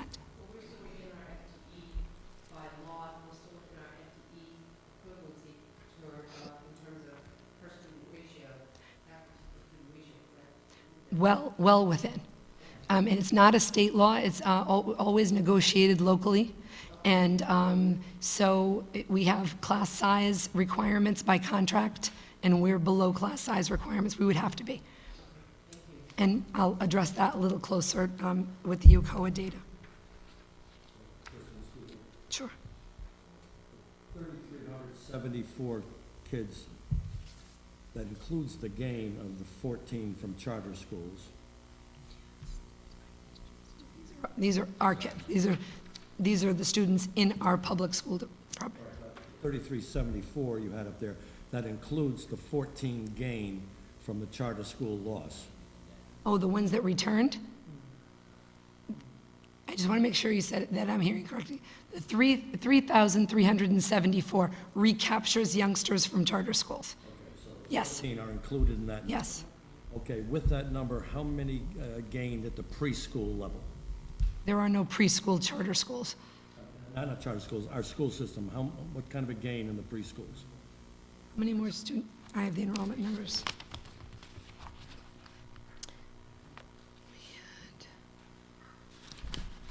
Our enrollment, Skip, we had 18. Gain of 18. Gain of 18 at the preschool. The reported snapshot on October 1st of 2012 was 88 youngsters, and the reported snapshot on October 1st, 13 was 106. I bring that up because I know the chamber gets in touch with us all the time about the public school systems attacking the preschools, the private preschools.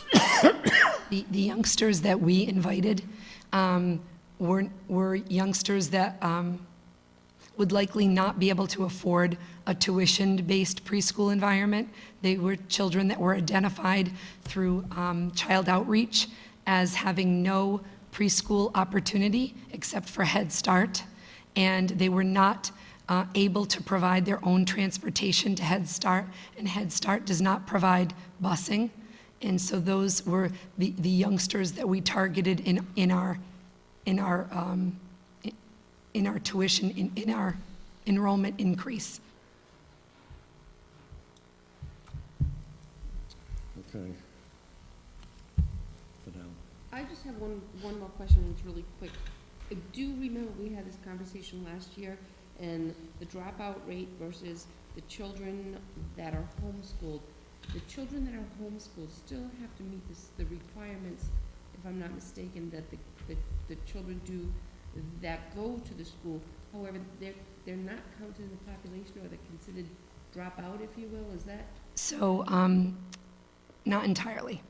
Homeschool students, if they are homeschooled after they enter our grade 9 cohort, they would be captured in that field of dropout as categorized by the Rhode Island Department of Education. Your child, like if it was your child would not be considered a dropout, but homeschool children do not receive a high school diploma. They enter the workforce or college right from that homeschool environment typically, and this is nationally. And but if youngsters are homeschooled in elementary school, then they are not in that dropout number, because it's the marker is the 9th grade year. When you homeschool your child, there are requirements, there are federal and local requirements, and the parent is responsible for that homeschooling environment. Sometimes they do it directly, sometimes they form a group with other homeschool families, and they need approval from the school committee, and they are monitored by the assistant superintendent. But they are not taking, unless if a parent chooses to have a standardized test, then they're not required. not from us.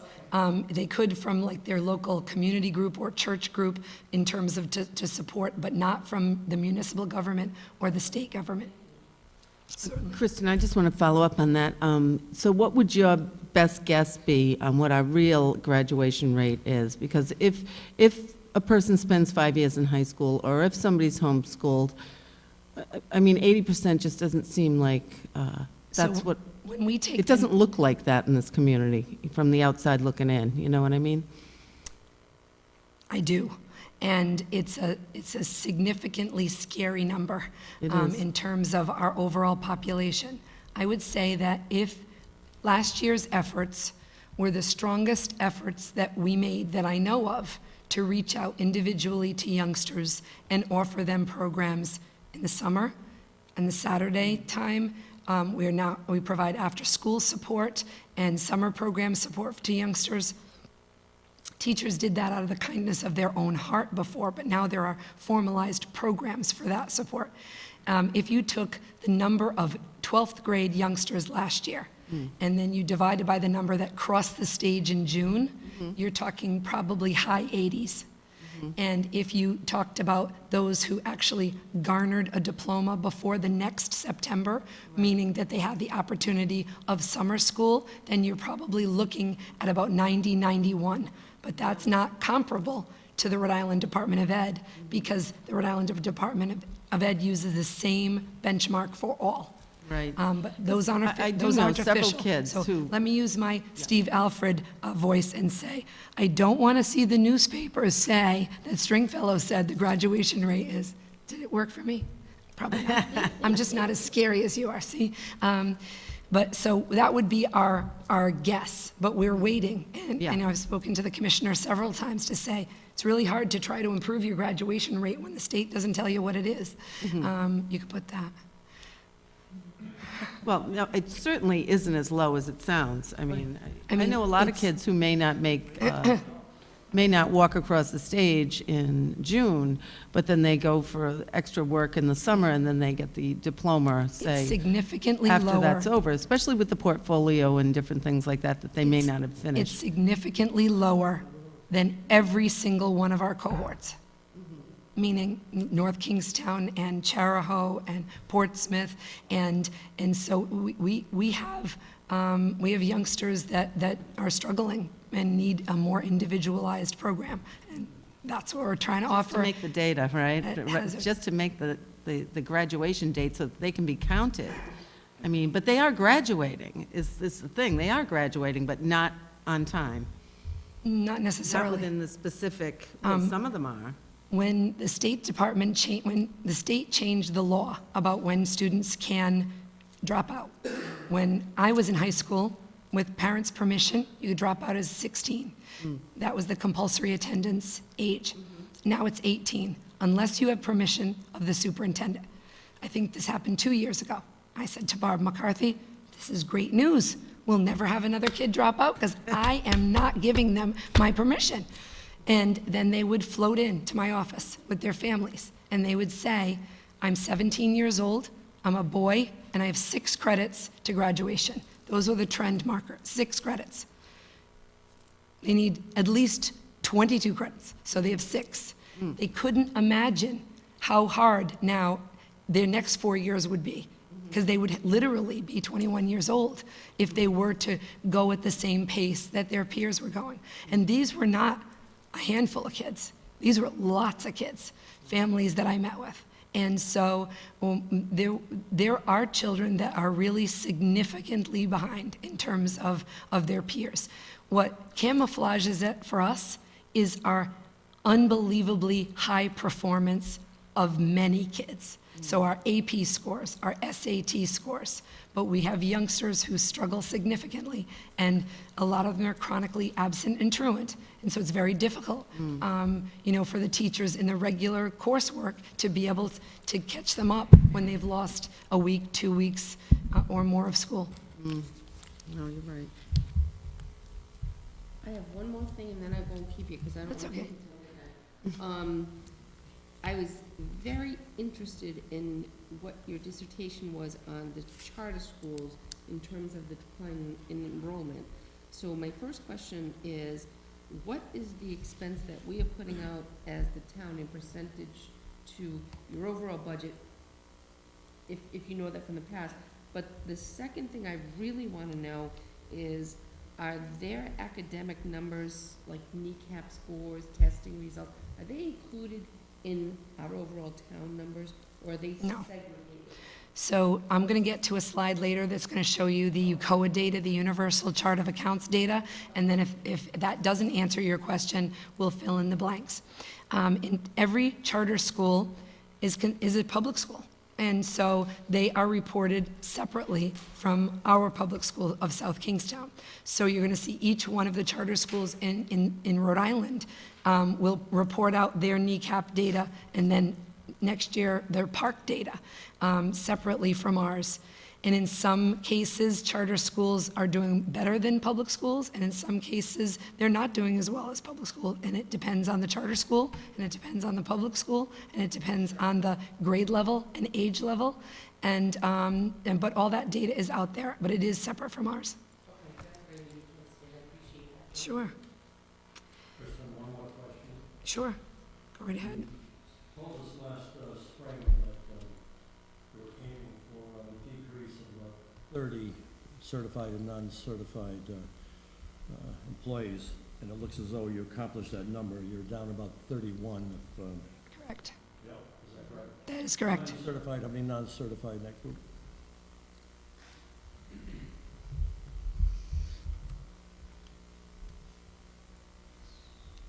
One minute. I know I have this. I think you were, last year, we're looking 8 to 10 certified. I just, So we have,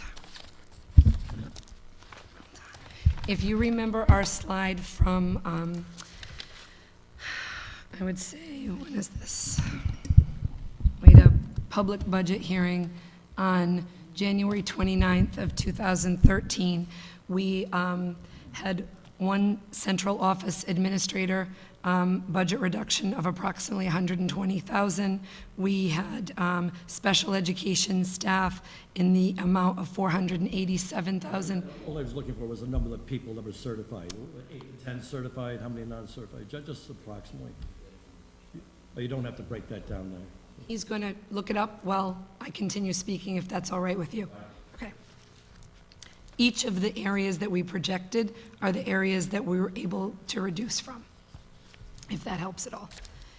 So this is the state aid trend, and so you're seeing our, Kristen, Jonathan wanted to speak, so. I don't know, I just want to clarify or maybe it's a question, but, I think our enrollment is down by 17, charter school is down by 14. I don't know if we track that those 14 students have re-entered our school system. We don't track that, do we? where, That's why I asked the question. That's what I'm trying to clarify. Yeah. we're not paying for their tuition any longer, and we have seen an incredible uptick, particularly at Broad Rock Middle School, particularly from the Kingston Hill Academy, in the same numbers. So in terms of one-to-one correspondence, do I know that, Maureen was at Kingston Hill and she came back and enrolled in Broad Rock? We could do that one-to-one, but largely they have re-entered, if not all of them. Majority have re-entered the public schools, unless there's been a swap of one or two that we've gained new to the community. So it's roughly $140,000 savings for the 14, was there, Steve, around 10,000 12,000 charter charter schools? schools. All right, Budget, each charter school child? It's I'm not just sure what the under, number is offhand. it's just under 12,400. We have a slide that's coming up on that. Meg asked that question. She's got a slide coming on that. Okay. Sure. Wouldn't some of the community children that are going to our preschool be one that could be, have them choosing to go to a private preschool that now aren't? Is he asking me that Yes, question? I think so, yes. Oh, I thought you were speaking to I don't Ms. know I the thought you were answer to that answering Mr. O'Neill. I apologize. Could you say it again? Well, I think what I heard, I think the question is, is our preschool, Mr. O'Neill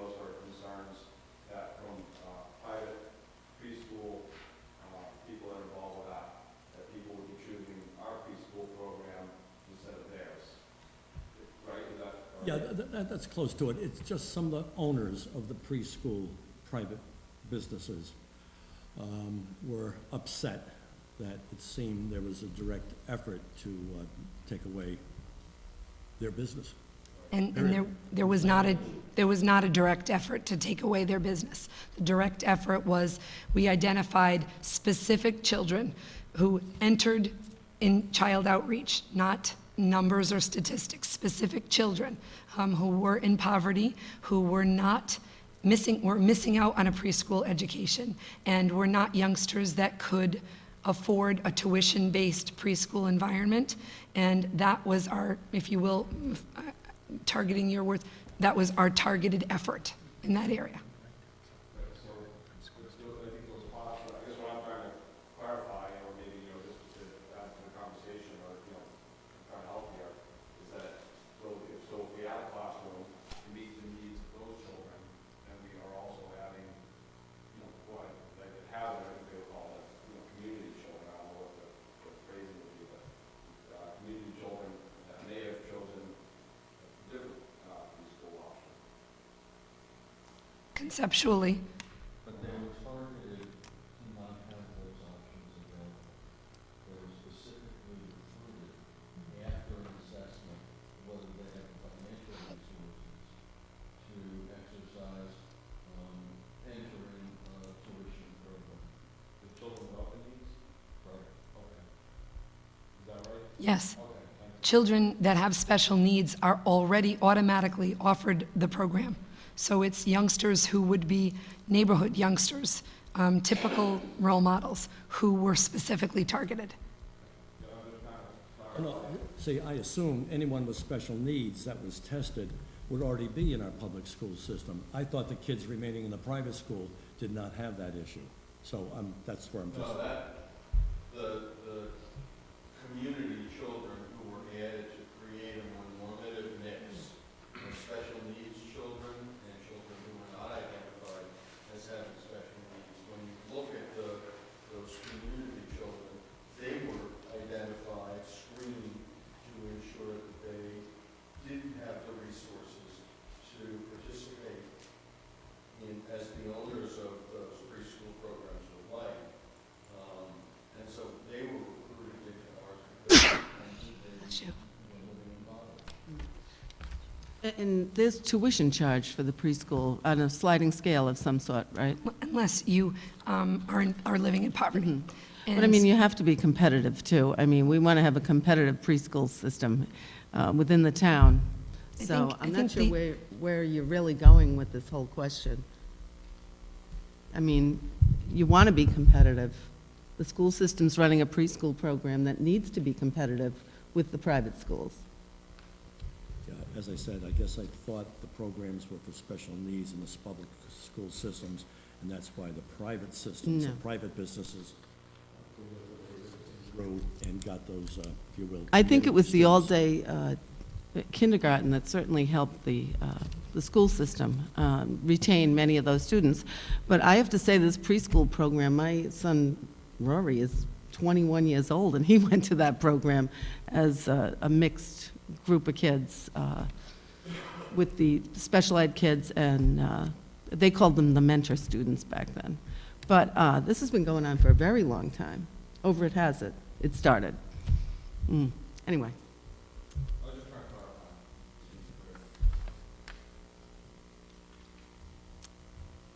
clarify. Okay. Am I okay to move on? But do you have that certified, non-certified number yet? I'm looking for it, Jim. I think I have a hard copy in here. So this is the state aid slide, and you're seeing the fourth year of the implementation of the funding formula.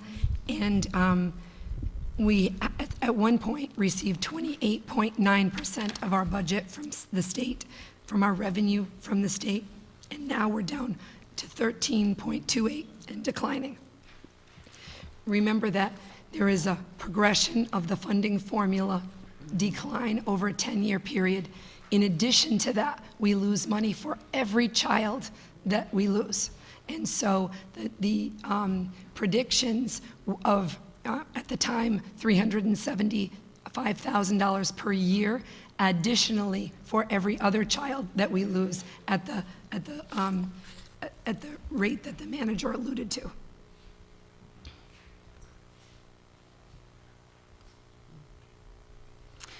This is the UCOA data, Mrs. Healy. And this is the universal chart of account data that we've been using for several years in the school side in Rhode Island.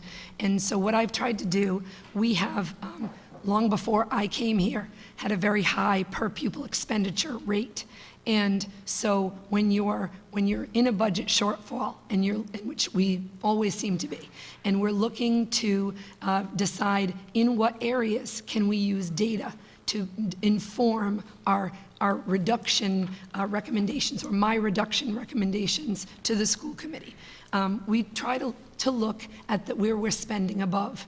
Now, in some cases, we're spending above for wonderful reasons, and I'll showcase some of those. So spending more is not always a bad thing. Sometimes spending more gets you the terrific results that we enjoy in this town. I have Jim's numbers whenever you.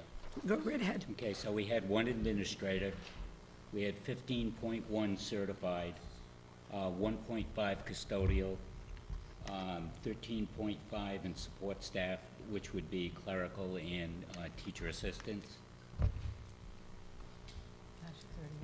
Yep. So I've tried to put these in order.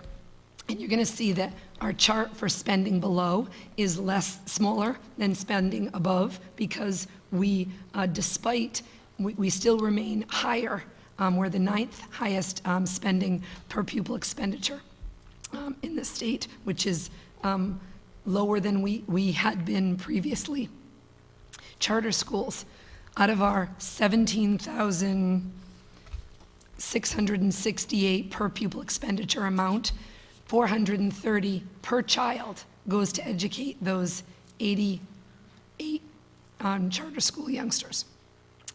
Average in Rhode Island of expenditures for charter school is $68. The school office, so the front office, let's take of an elementary school. We have several people, a secretary, sometimes a teacher assistant or a clerical worker.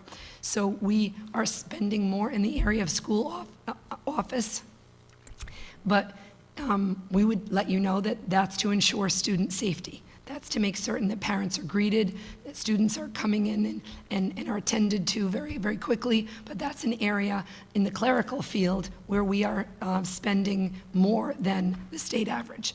Extracurricular programs for youngsters.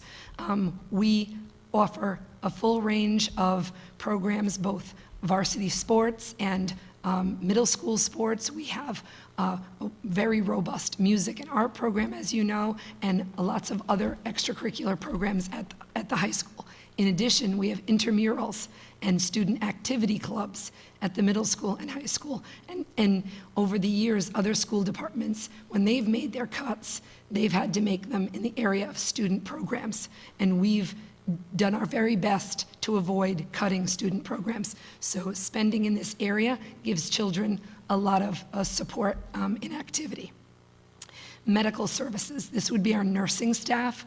We are very careful with our medically fragile children. We want to ensure that they have appropriate nursing coverage. So you're seeing us spend more in this area, 57% more than the average in Rhode Island. Instructional paraprofessionals, the figure that was quoted to Mr. O'Neill, the ESP bargaining unit has been very hard hit. To look at these folks in the eye and realize that they will not have jobs contributing to our local unemployment is one of the most awful parts of my job. We're still 55% higher than the average, but these instructional paraprofessionals that we have are providing such a high level of care and support. They're very highly educated folks and community members. Curriculum development. We are spending 30% more for curriculum development. This was largely linked to the fact that prior to the last contract, Work outside the school day for our school teachers was largely paid for at the per diem rate. That was changed in the last contract, because when we did provide curriculum development, there were only small opportunities. So now teachers have more earning opportunities and students have more support opportunities after school, because the rate is determined by the scope of the work that's being done. Instructional materials, these would be textbooks, manipulatives, small mini books that youngsters are using. I would argue this is an essential feature of our educational program. Transportation, 27% above, largely because of our vast land mass and the fact that we're not a city. So we're not able to capture an entire busload of youngsters at 3 or 4 bus stops, like some of our urban partners can. Certainly, the Transportation Subcommittee is trying to do our very best to transport our youngsters safely but reduce costs. Substitute teachers, face-to-face teaching. So this comes into the piece of class size, Mrs. Healy. We have lower class sizes in some case, and we also, I was asked last night by the school committee to take a look at the average teacher salary in the state, and we have not typically been above the median. And although all of the salary schedules were not reported to the Association of School Committees website, 17 out of 24 reporting, 24 out of 36 reported, and we're 17th. So 17th out of 24 in terms of lower than that average that was reported, much lower than that average. Therapists and psychologists, we're spending 21% more on this feature, and we have made a conscious effort in this budget to try to ensure that mental health and mental wellness is preserved when there's an economic downturn, when there's tragic events that are happening in neighboring states. Then children have difficulty coping with that, families have difficulty coping, and so we want to be able to support the mental health of our youngsters. Principals and assistant principals, this is largely because we could consolidate schools if we wanted to, but we made a conscious choice to preserve the neighborhood school model, and in doing so, wonderful educational benefit to the community, but you will have 1 or 2 more administrators than you would have had otherwise. Retiree benefits, we don't have a vast beyond employment benefit, but we have health care and retirement for 5 years for teachers who are retiring from the Rhode Island system and who have spent a significant amount of their career here in South Kingstown. That was negotiated a very long time ago. And guidance counselors are about 8% above. And where are we spending less? After-school instructional programs. We hope that changes with this last contract. We've negotiated some programs after school to meet the needs of our youngsters. Technology is our highest area where we are in need compared to neighboring peers. So you're going to see some change in our technology line item support. Professional development, because as Mrs. Brousseau pointed out last night, largely we're not paying for professionals to come in from outside to offer our teachers support. We have very high-level instructional leaders among our teaching staff and our administrative staff, and they provide a great deal of our professional development. High school summer school program, we had not had one before. We have one now. It started last summer. Materials that are non-instructional, so this is a good thing. You don't want to be buying more tape dispensers and copy machine paper than you are textbooks and digital resources. Superintendent and the school board, because I think largely because our school committee does not have a lot of the benefits of other school committees who have health care or very high stipends. And in the area of library. And library you're going to see as a line item in transition for the next few years in the state and nation, because we're moving from text features to digital content features. And as that change happens, you have to invest in the hardware, but you also get a lot of the resources free of charge.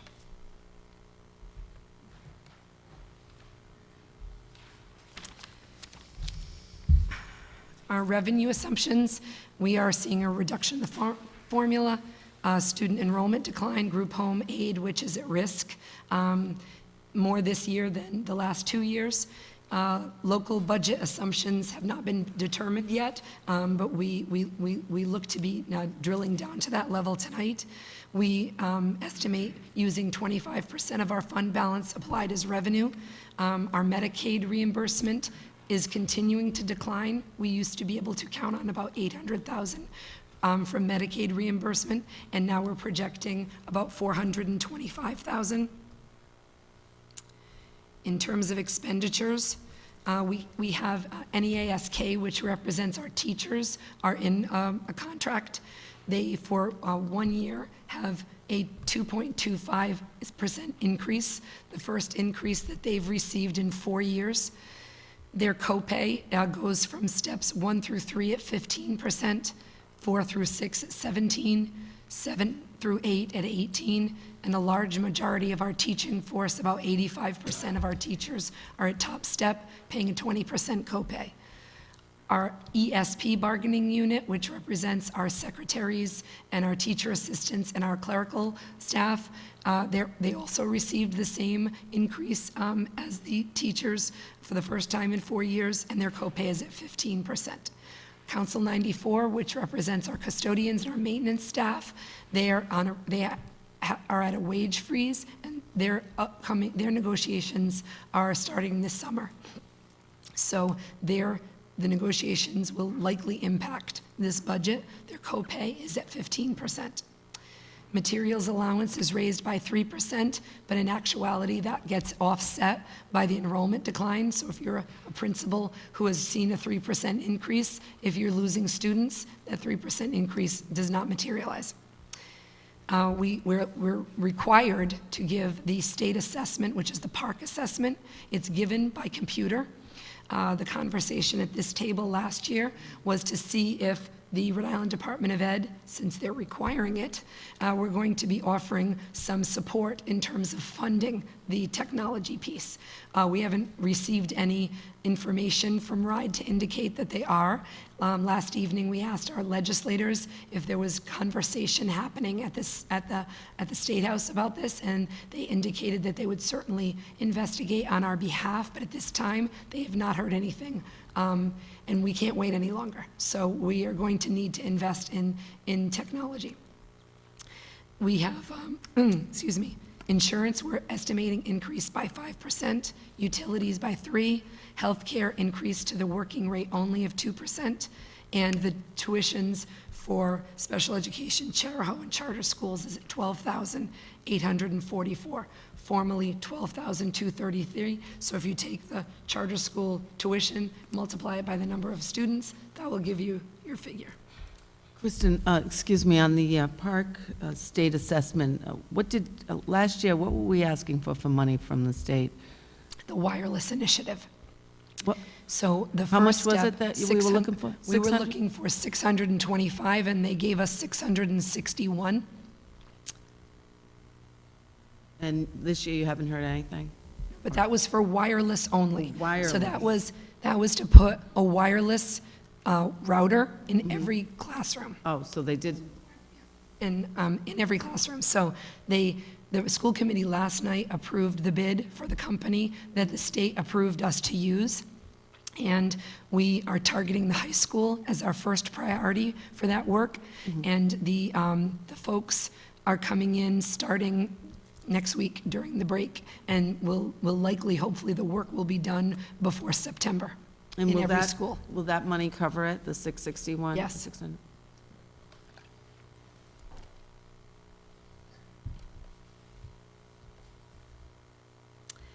And my last slide, which I'm sure you're happy with. This is our pro forma estimate spreadsheet, just to be used as a guideline to give you a sense of where things look to be forecasted. So you're seeing and I understand that the print is small, but hopefully this one's bigger because there's only one piece, and you're able to read it.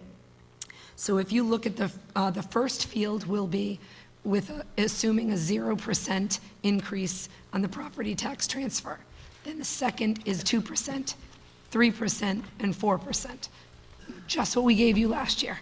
Not that we would ever, I'm going to echo what the manager said. It's not an expectation. It's just so that you can see what the difference would yield.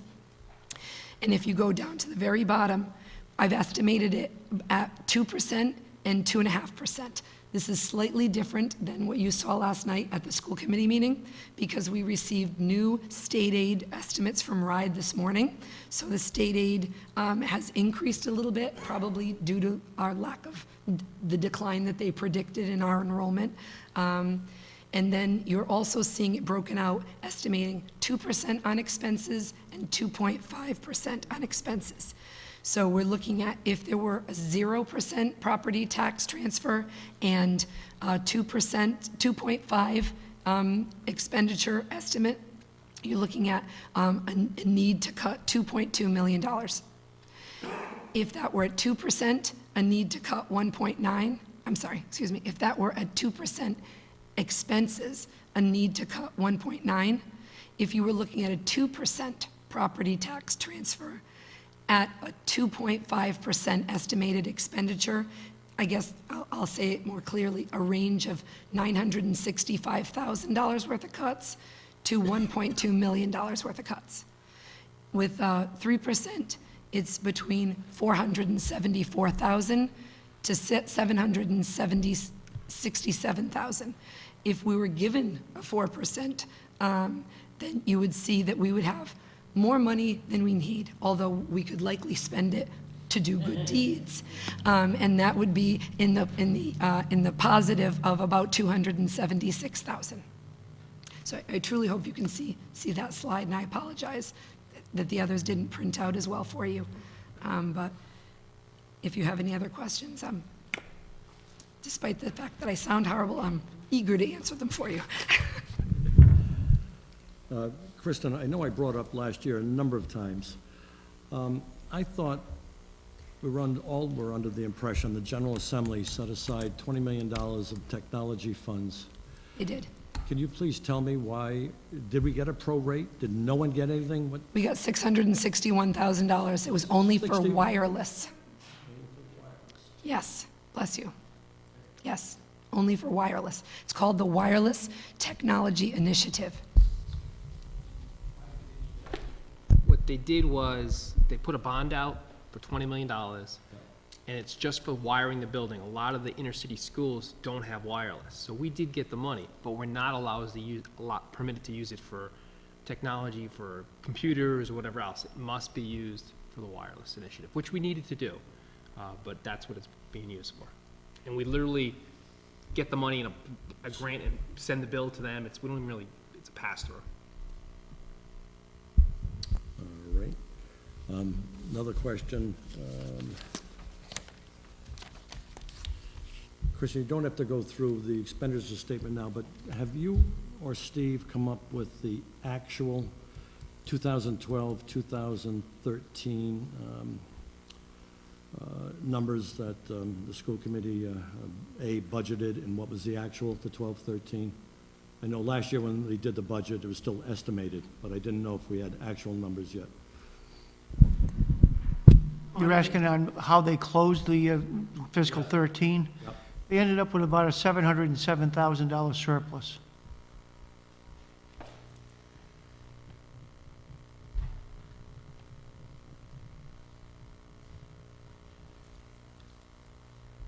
All right, and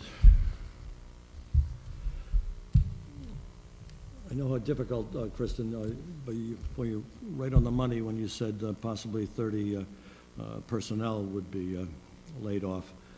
I know the impact statement you put out last year, covering that, it looked like we should have maybe a $700,000 edge in the salary benefits package this year, in the current year. On your fiscal impact statement,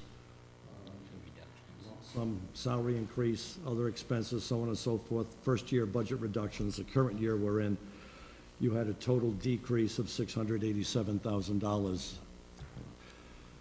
Base drop is what you're saying.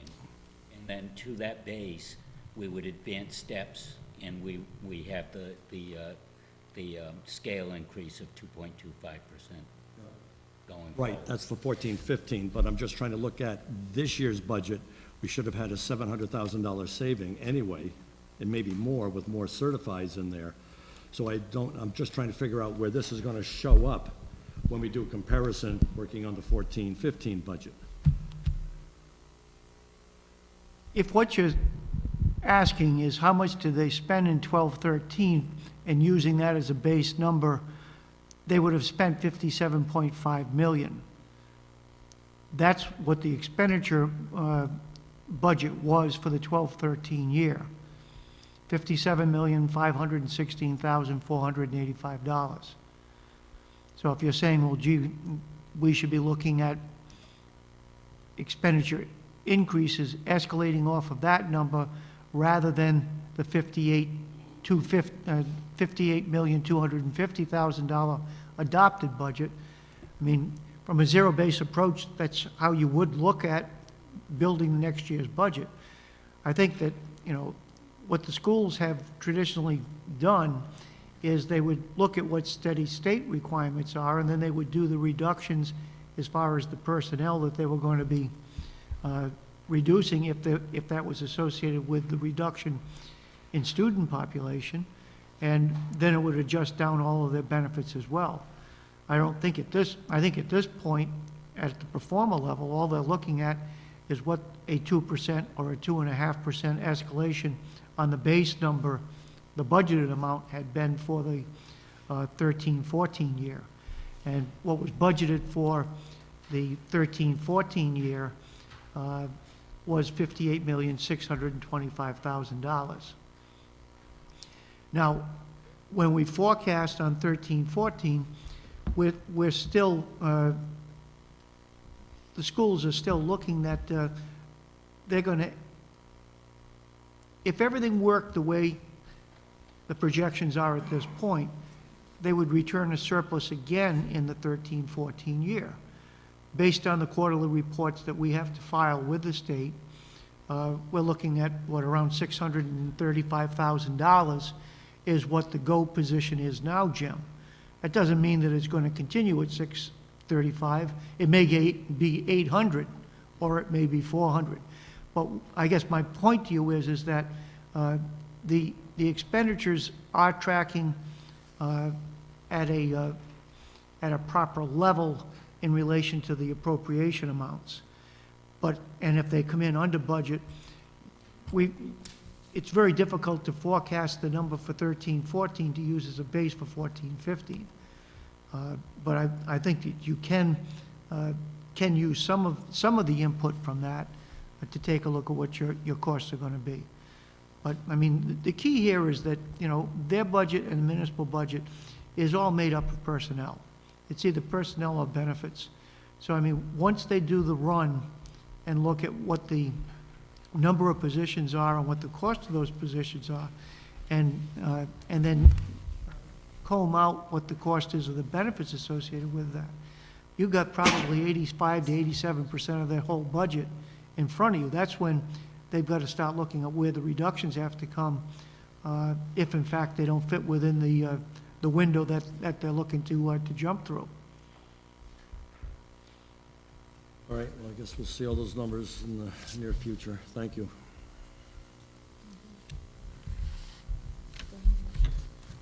I just have to get my arms wrapped around this, because in order for me to see the entire big picture, I've got to start with smaller numbers.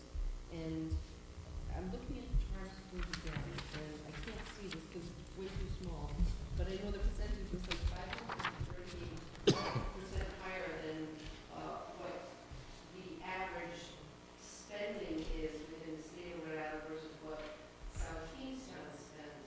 So in my mind, an extremely small population of our community, what is the average spending that we are spending on them at the charter schools versus what are we spending for students in our own public school system? So we're spending in our own public school system.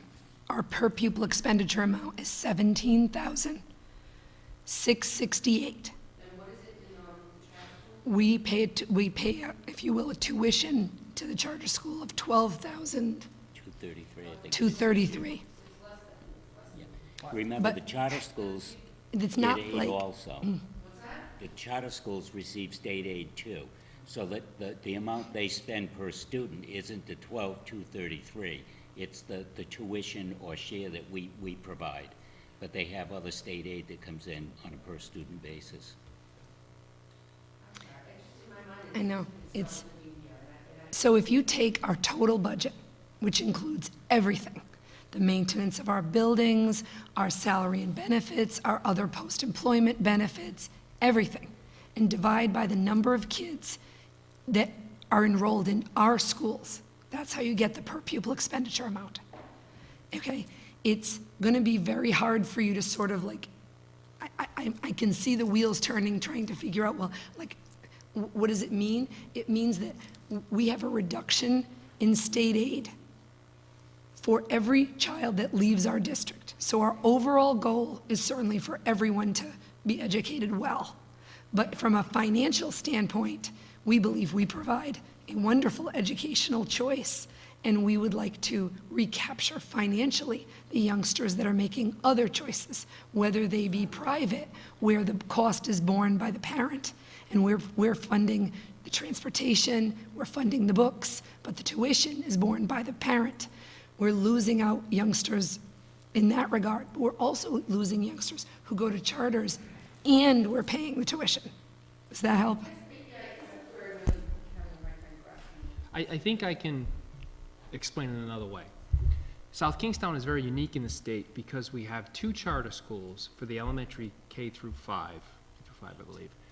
I think one of them's K-8, that are literally 2 miles apart from each other and about 3 miles from our elementary school. So they're right on top of each other, and that's very unusual. And the reason I can say that it happened that way, the money follows the child. So if you're starting a charter school, you know where your revenues are going to be. You're going to get the average per pupil expenditures that the district's paying and what the state's paying. The state number stays the same. The students we get coming to our district, we get the same number. But the local number changes. So I'll give you an example. In Pawtucket, where they spend maybe $8,000 a year on average for a student, Pawtucket would pay $8,000 for a charter school. In South Kingstown, the charter school would get $12,500. So if I was an enterprising charter school, I would look at it and say, wait a second, I want to put my charter schools where the population is the highest to get the revenues. The original intent of charter schools was to go to the school districts that were lower performing, but the result in Rhode Island has been, at least on the local elementary schools, to go to the districts that have the biggest streams of revenue. And South Kingstown's very unique because we have high-performing schools, and yet literally 7 elementary schools, you count South Road, within 7 miles of each other, 8 miles? And part of that, if you look at charter schools across the country, in many states, the authorization of a charter school requires action of the local school board. The way that the General Assembly is structured in charter school legislation in Rhode Island is that the local community has no say whatsoever in the development of charters, that the General Assembly and RIDE control all of the charters. And so in RIDE's wisdom, they figured we needed extra charters here in terms of the distribution of them across the state. The original concept that Kevin identified is absolutely correct. This was an option for schools that were struggling to meet the needs of children. Whether that's how they have been used in Rhode Island, I think is an interesting point of conversation. And make some districts have no charter. Right. And so that's why this 500 something percent above the state average. You know, you've got some districts that have a 0 to charter schools. Do you know how many charter schools there are in the state of Rhode Island? Superintendent? Don't know that.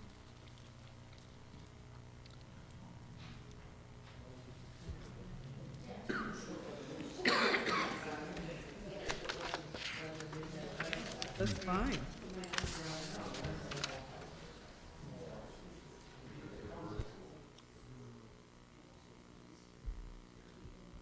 Kristen, what did the General Assembly members last night offer for relief to us, especially South Kingstown? As you heard Steve earlier, we get nothing back for our personal income, sales tax income, the money we send to the state. We're probably getting back 7 or 8 cents on the dollar at best.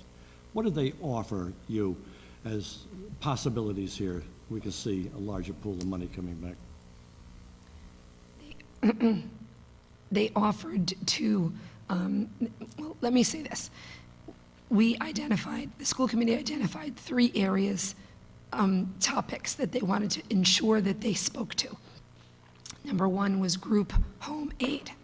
So we had a very long conversation about the need for group home aid. Although we are estimated to receive about $313,000, we spend today more than $500,000, and our beds aren't full. And so while it is our pleasure to educate the children that we receive in the group homes, we need some relief and support from the state that we can count on. And so they offered to introduce legislation to that effect, and asked that we provide some very specific details to them, as much as we could, respecting the privacy of individual children. And then that was piece number 1. Number 2, we talked about the park assessment. And although the State Department is not necessarily planning to offset our cost, and please understand that if it's not a choice, because if we don't invest in the hardware, then we have to pay very, very high fees to have the tests scored. And Representative Tanzi spoke in great detail about those fees, and that would really be like washing the money out the window, because if we're investing in technology, the youngsters can use them each and every day. They're not going to use the scoring more than once. So they did speak of going back to their collective groups and talking about, is there any chance of introducing something? I mean, clearly, when the sessions open and they get those bills crafted, we won't see it in time for year 1 wave of park. The third focus was transportation. They were very engaging with the transportation subcommittee, and talked about meeting with groups of other legislators and individual families who had suffered tragedies regarding lack of a bus monitor, and becoming more educated in the emotional conversation as well as the financial conversation, so that they can be partners with us in that work in the future. Let me add something. After passage of the $20 million bond for essentially wiring, there was discussion in the General Assembly and frankly in RIDE about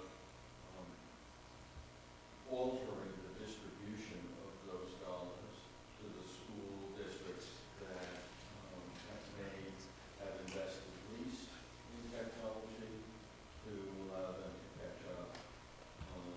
The fact that we ended up with the 600,000 plus is, in my judgment, directly a function of the intervention of our delegation, and particularly Representative Tanzi, who was very active in arguing for a fair distribution and maintaining the plan that the General Assembly had originally been presented, which would have given us exactly what we ended up with. But there were clearly people in the State House who saw this as an opportunity to move money to districts that had not made investment in technology. And so we have a history of Representative Tanzi and the delegation being active in terms of bringing money to South Kingston. Yeah, thank you. I also know the council last year we passed a resolution, as you know. We were very much behind this Sure. early on. So, Thank you so yes, much. I want to give credit to this council. But what I hated to hear Kristen just say is how we always seem to be on the defense. We're just protecting turf. It's not like, we're gaining any ground. Every year, it's just a battle, no? That's not my view, right? I think if you look at the transportation initiative, that's a proactive, look at preserving and increasing the safety of our students, but also saving money. After we, roll this out at the high school and look at the data, if we decide to move that to the middle school, that's $80,000 a year. There is then an out-year decision about whether this substantially increases the safety for students. And so we're in a position where the technology will keep our children safe. Then you're talking about over $300,000 a year. That doesn't feel so defensive. No, I should have broken that out. I was thinking more of the group home issue, which we've been battling for years here, and that's, youch. Can I ask, before you get off that topic into the group home, as far as the bus monitors, what do we have to have now? What is mandatory? We have to have them in all grades or just not the high school? Up through 5. And so if you implement the technology, so the question is, I think what Kristen had mentioned is, would we be able to eliminate bus monitors altogether? Is that what we're trying to do? And that's where we'd see the great savings? Okay, so that's when we're The talking state like the law would have- 300,000. We would need input from the state. just Yeah, to the be state would have to approve this, And and, what I would recommend is, we're gonna go very slow with this. I Mhm. wanna emphasize safety, safety, safety. We're gonna have one of the buses, we may wait to the spring, we're gonna have 4 of them done, they'll be done by mid-February, but we're gonna have a community event. We'll have it at one of the school committee meetings. I'm debating maybe we should wait till April or May, because people will freeze, but we'll have one of these buses, and we're gonna invite everybody, get on the bus, look at these monitors, see what we're talking about, to do that kind of thing, and I would definitely send invitations to the oh town yes, council. please invite us. I think that would be something we should be at. And the other thing I wanted to ask, unless you want to go next, Jim, the park assessment, how much do you think you need from the state, or just to fulfill that requirement? She's going to scare me.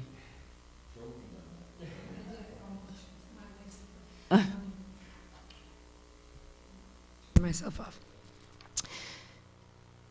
The information that has been flowing in from the State Department and from the federal government has not been very specific. It has not allowed us to forecast in advance. There was some information that said youngsters, we had to determine 2 youngsters for every 1 computer. At one point, it was 3 youngsters. At another point, it was 1 youngster. Just recently, we've received data that has told us exactly what they believe to be now a compatible device. So this would not be a compatible device. This might be a compatible device. And we're examining our computers to that recommendation. The commissioner is assuming that many school departments who didn't invest in the wireless were unable to invest in technology over the years. Therefore, there will be many school departments that are going to need to take the paper and pencil test. We just did a technology audit in our district to know precisely exactly how many of what kind of different spec computers we have in every classroom and in every building. And now Pauline Lisi is working with each principal to craft a plan of testing implementation. Usually have several week test window. This is a larger scope than the kneecap because we're testing more grade levels of youngsters. So for example, for the kneecap, you only test 1 grade level at the high school. Now we're testing 3.5. By a half, I mean some of our 12th graders are in specific courses that will be tested by Park. So it's not by grade level, it's by course. So if we have 12th graders in Algebra 2, they're taking the Park. Algebra 1, they're taking the Park. So we have to negotiate within that testing window to see how many computers we have now and how many we'll need. I gave an example last night to Teresa Tanzi. If we were to assume that just a bare minimum for year 1 implementation would be to buy laptops which we know at a certain specification would be used for the park assessment, could be used for the park assessment, and also for instruction. And we put those laptops, 25, in every core classroom only at Curtis Corner. It would be upwards of 400,000. And that would not meet our needs completely unless we took those laptops and ran them over to the high school and moved them over to the elementary schools.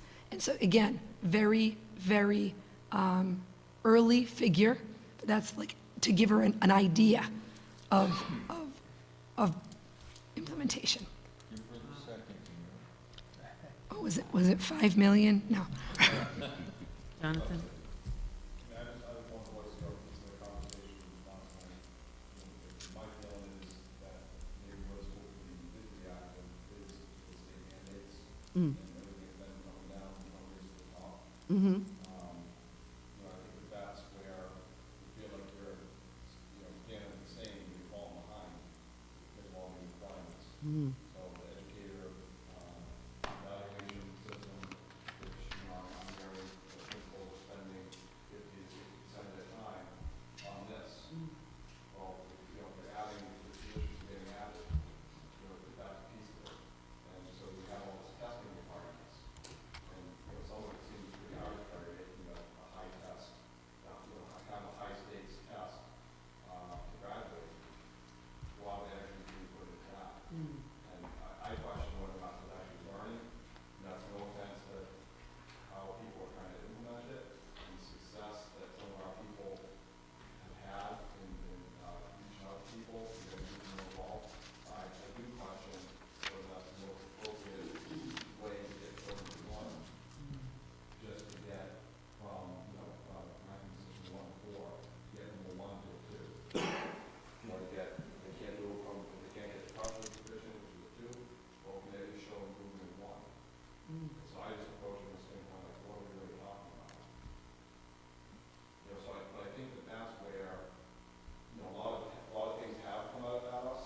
And, I've only been around for a year, as you know, but I do feel that the school committee has been reactive, not been proactive, and I don't think there has been a conversation, do we think that that's good?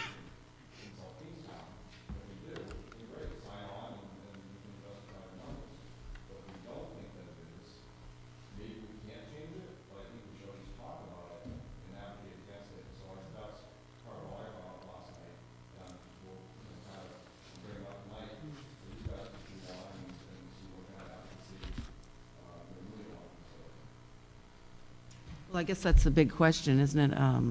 And you echoed it also, Kristen, when you said the teachers were frustrated with, when you sent out the survey to the teachers, I forget what you called it, but, they were frustrated with the job satisfaction, right?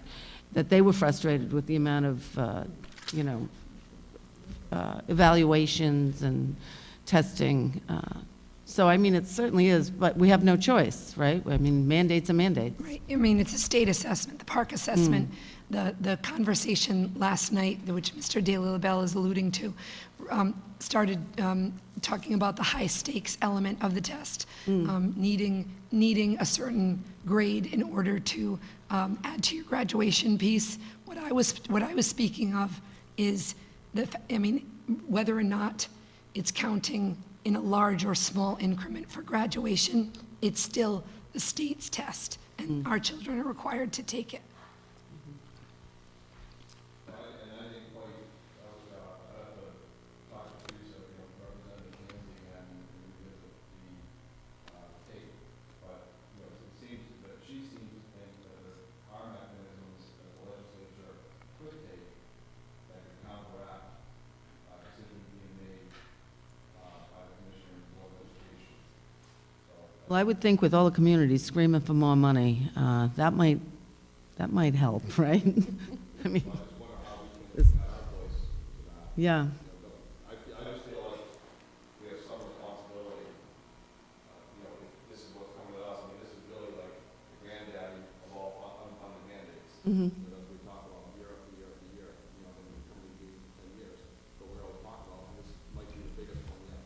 Right. And I just feel we have been a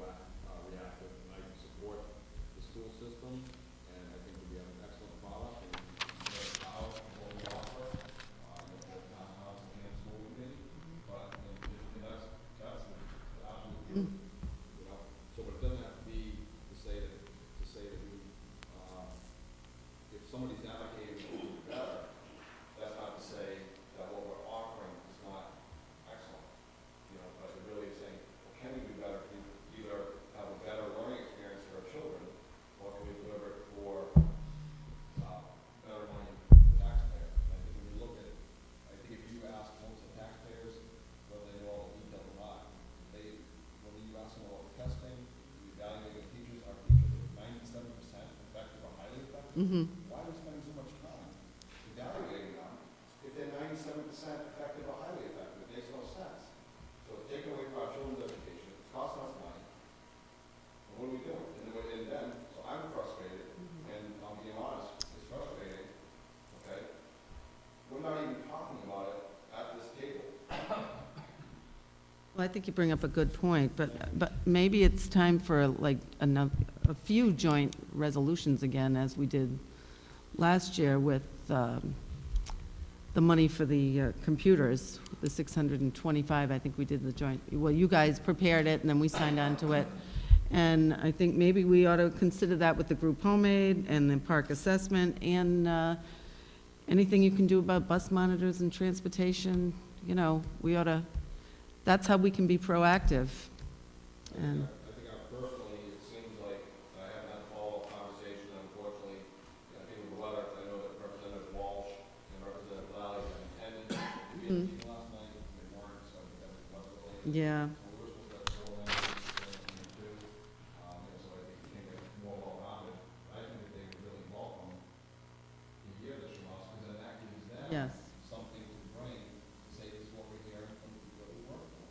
No, I think that gives them like a directive from us, so I think it is important for us to do in any place that we need help from the state, and that's the way to attack mandates. I mean, if every community is saying, we need another 500,000, another 600,000 from the state to implement this mandate, well, then maybe they'll finally wake up and say, you know, the state just doesn't have the money. So maybe the mandate, is it necessary or isn't it? And maybe we get to that point. Because we, like you say, we never do have that conversation because we're forced into it. So,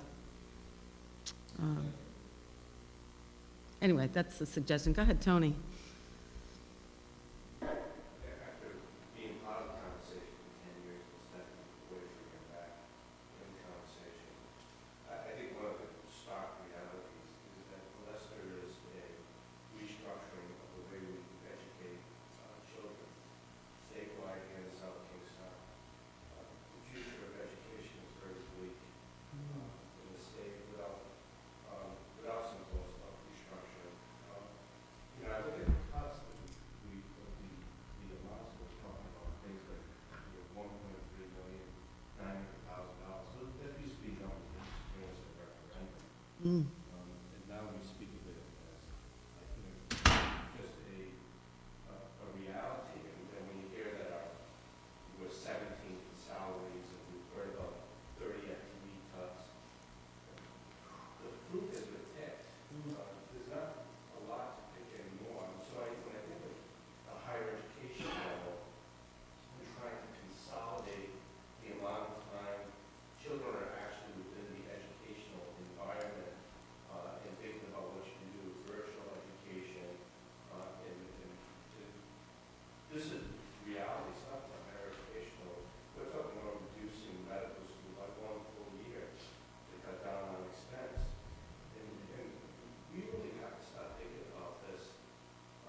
Well, anybody else? It's the same way pretty much everywhere.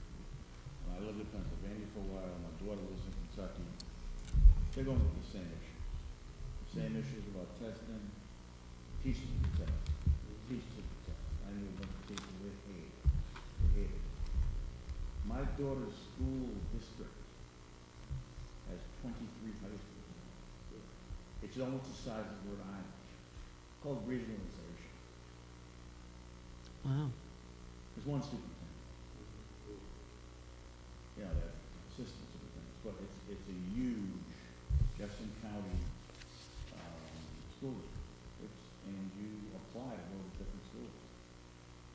So, you get to bite the apple.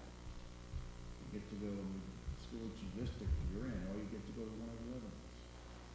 But, and I think that's a way, I've never, there's a lot of redundancy in Rhode Island, right? So, 39 cities and towns, and little tiny little states. So, we go out a different way.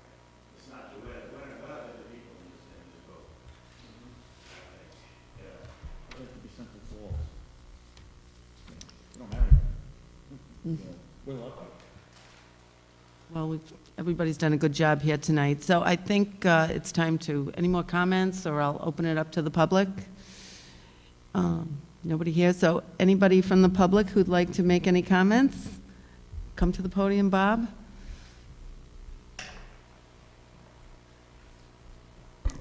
How you doing? Good, how are you? I know most everyone here, except there's two new people on the council. I haven't been here in a while. Bob Traeger. Some general comments to start off. It's 1 week before Christmas. And I do think that I think the initial budget hearing, I told a few people this is one of the more important ones, I think, for the public to come to, because now it's a time to give your ideas or whatever you have, and, there's plenty of time for people to think about it. People who come at the very end and give their ideas, well, it's kind of too late, in my opinion. So I think having it a week before Christmas is not a good time. It's just, it was difficult for me to come here tonight. And I think it's difficult for most people, as it is probably all of you. So that being said, I'll move on to, I always like to talk about the schools because it's the bulk of our budget. On a positive note, I already sent one kid through the whole school system. She's at Northeastern now. She did very well. I graduated in SK. SK is a great school system in the sense that it's a good community. We have great teachers. There's a lot of positive aspects to the school system. But we're not here to talk about how great our school system is and how good the teachers are, and we could talk about that for a long time. And I have to say, I like most of the people up here that I've met. The budget is the problem. And there wasn't a lot of budget talk from the school committee side, if you ask me. There was a lot of education talk, but not a lot of budget talk. And where I have a problem is I don't fully understand where the real accounting of the spending, there's salaries, there's big line items, and then there were some percentages of, how much more we spend than the, other communities on average and how much less we spend on this. But I'll give you one example, and I've used this one before. We've reduced the number of kids in special education. Well, that's great. I mean, if that means that kids are doing better or we're getting to them early or however that number is derived, I really don't know. That's an educational issue. But that doesn't tell me how much we spend on special education. So if 18% of children, if it went from 20% to 18%, just to pick numbers, did the spending on special education go down a commensurate amount, or are we spending more on special education? That's never addressed. It'd be nice to know, just to know how we're doing in that regards. Because when I look at the items, I see things like therapists and psychologists, and I associate a lot of that with special education, and we're spending 20% more than the average in the state. So that's a number I look at, and it looks high to me. If we're spending more than the average on that, but we have fewer than the average of special needs kids. How do you, and without knowing those kinds of numbers, it's hard to tackle a budget and say, geez, we could save money here. That being said, there's other information that over the years has been confusing. Before Kristen got here, Dr. Hicks, he informed me or others that one of the reasons our budget went up significantly is because we built Broad Rock, of course, and the middle school model was very expensive. But if you look at the UCOLA numbers, we spend less per student in middle school than all the other grades. I forget what it came out. We have fewer teachers per 100 students at the middle school than we do in the elementaries and in the high school. So the middle schools actually are cheaper to run. So I'm not saying there's anything to be gained from knowing that, other than it's nice to know how our money's being spent. So if the superintendent's telling you that middle schools are costing us more and bringing the budget up, when in fact there's fewer teachers per 100 kids in the middle school than the other schools, well, that's clearly not true, in my opinion.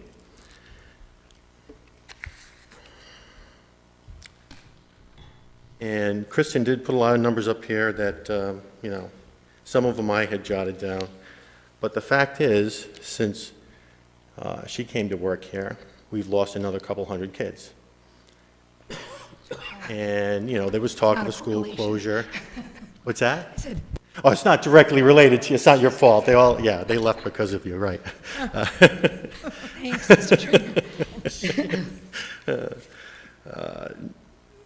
But, I mean, it's a decline in New England. It's a decline in Rhode Island. Everyone's seeing it around here. It's a decline in the charter schools as well. But with that being said, we lost, 200 students, and we're worried about money, and this is where I get a little upset. We reopened South Road. 1 year we're talking about closing a school. 2 years later, we open another school, and there were renovations that had to be done. I mean, a playground that had to be built, bathrooms that had to be retrofitted. I just don't know how people can reconcile that with a budget shortfall. I like to think, of Yankee ingenuity. I mean, I know some of you, I saw Scott at the dump the other day. Hey, I bring my trash to the dump. I save a few dollars. So I like to think he's frugal too. So, I mean, when it comes to the schools, it's about getting value for your money. It's not about, I want to cut X amount of dollars so I can save on my taxes. I want to know that the dollars I'm spending are getting me something really worthwhile. Like, I know my daughter did well here, but I feel that we could do a lot better with the money we have. Okay, so, I mean, there's a lot of things we could spend the money on. I'm really disappointed when you show the number that $40 or $48 per student on technology. I mean, I'm glad to hear that Wi-Fi is being put in, because my kids have been complaining about that for, I don't know, forever. I mean, especially at the high school. I can't believe that we've gone this long. I mean, the communities up north that have far less money than South Kingstown don't have that problem. So it's I don't know how this has happened.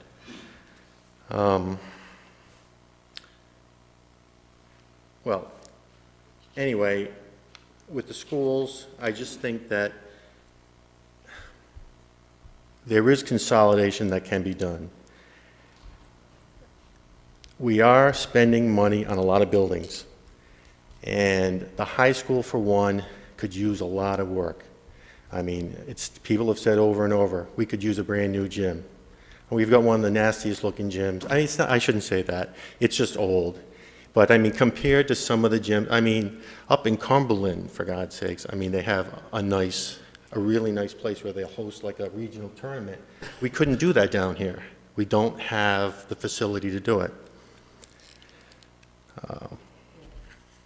But anyway, I mentioned we had a retrofit bathrooms. Well, I'm going to segue into the Taj Mahal of bathrooms. Now, I know no property tax money is coming out to pay for this. However, at over $1 million, I really can't believe that not even one town council member has made any reference to it whatsoever. Like, Not one raised eyebrow publicly, not one question about it. I mean, you know, we're talking about cuts to the school, but we're going to build $1 million bathroom. Now, I don't think most townspeople even know that's happening. Most townspeople aren't reading that the bathroom's being built. But when you mention it to them, what? We're spending $1 million on the bathroom? They really can't believe it. And I know that Mr. Alfred has defended it in the past, that it's going to help the business community. But I have to tell you, Mr. Alfred, that I don't know anyone that ever went shopping anywhere who went there because of the bathrooms. And I think we could use a bathroom, a rest facility down in the downtown area, but I do believe that $1 million restroom flies in the face of every frugal budget decision I've ever heard of.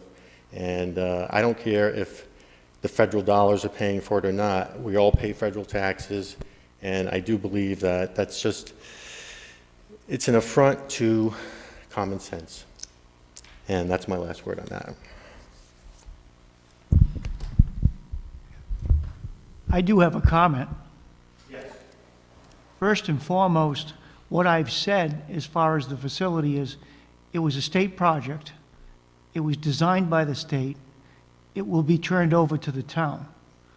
Second, and more importantly, if that project isn't completed using federal dollars, and we were to construct our own facility, we would spend tax dollars, South Kingstown dollars, that wouldn't be available to go to the schools or anybody else to put that facility up. And if we spent $100,000 to put a shack on Main Street, I don't think that's what an appropriate expenditure would be. So I agree with you. I think that the costs are high. I agree with you that the cost to be able to construct that type of a facility, even if it has industrial utilities within the building, is a high number. But at the same time, the community wants a facility on Main Street that does provide restroom facilities. And we could have turned the state down and said, we'll never allow $1 million building here. And we could have spent $200,000, $300,000 of local dollars and put up a cinder block building on Main Street with a T roof. I don't think that's in the community's best interest. I have to agree with Steve on that, Bob. We've talked about this at length, and I think we all raised eyebrows on how expensive this is. But the money is coming our way. We can say no to it. You're not going to get it back. The taxpayer's not going to get it back. It's going to go to some other town to put up their intermodal station or whatever it is their project is. So, and like Steve said, if we have to spend $200,000 on a Main Street intermodal bathroom station, it's money that's going to come from somewhere else. Is it going to come from the schools? Is it going to come from the roads? Is it going to come from Parks and Recreation? Where do you want it to come from? So should we have said no? It was a gift. It's like they want to do it, we want it on Main Street, and it is good for business. It'll change Main Street. It'll make it better. It'll help the businesses. And the people that are using the walking path as well. Well, I do agree to disagree with you, but a restroom is a restroom, but this is more than a restroom.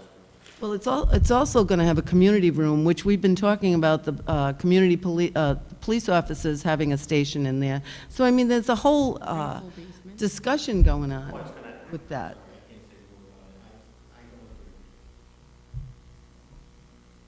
One additional comment. Recognize that that was a brownfield, and it was cleaned. It became public property as a clean piece of property without one tax dollar from property tax going into it. Again, that was paid for with us being able to obtain federal grants. So I think that what the community got was the removal of an eyesore that was polluting the river at no cost to the community, and a commitment to be able to put a facility in that is going to serve both the bike path for the people that are coming onto Main Street that may need restroom facilities and may also spend money on Main Street.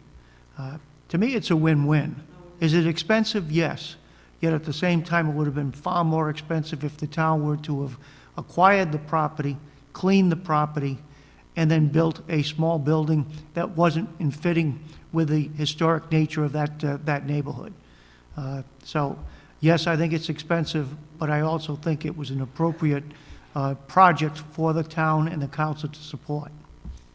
And I also think, Steve, on the other side, we're a tourist community for many months, and we need to cash in on that because that's when we make meal tax money, hotel tax money. I mean, these are monies we can't live without anymore. We need to bring the people into town. What? $1 million bathroom will bring tourists in. That's my point. Give me a break. Well, Maybe part of a sightseeing tour for what does a $1 million bathroom look like, okay, Bob? Have you seen Block Island's bathroom? Have you been to Block Island lately? They have a lot of tourists there, a lot richer than the ones that come here. They don't have a bathroom like that. well, would you suggest we just say no, we don't want to do it? Is that what you would suggest? If your only option is to spend it on a bathroom, yes. I would say no. If that's your only option, to spend $1 million. We have no other option, so. Okay, it's a philosophy difference. Okay, anybody else? Just want to thank you for the opportunity to share the pro forma budget with you, and some of the conversation here has been very rich. We very much appreciate it. Thank you. Oh, thank you, Maureen. I agree. It's been a good night. Anybody else from the public? Apparently not. So with that, we all set? And everybody have a Merry Christmas. Happy New Year, too, because we won't be here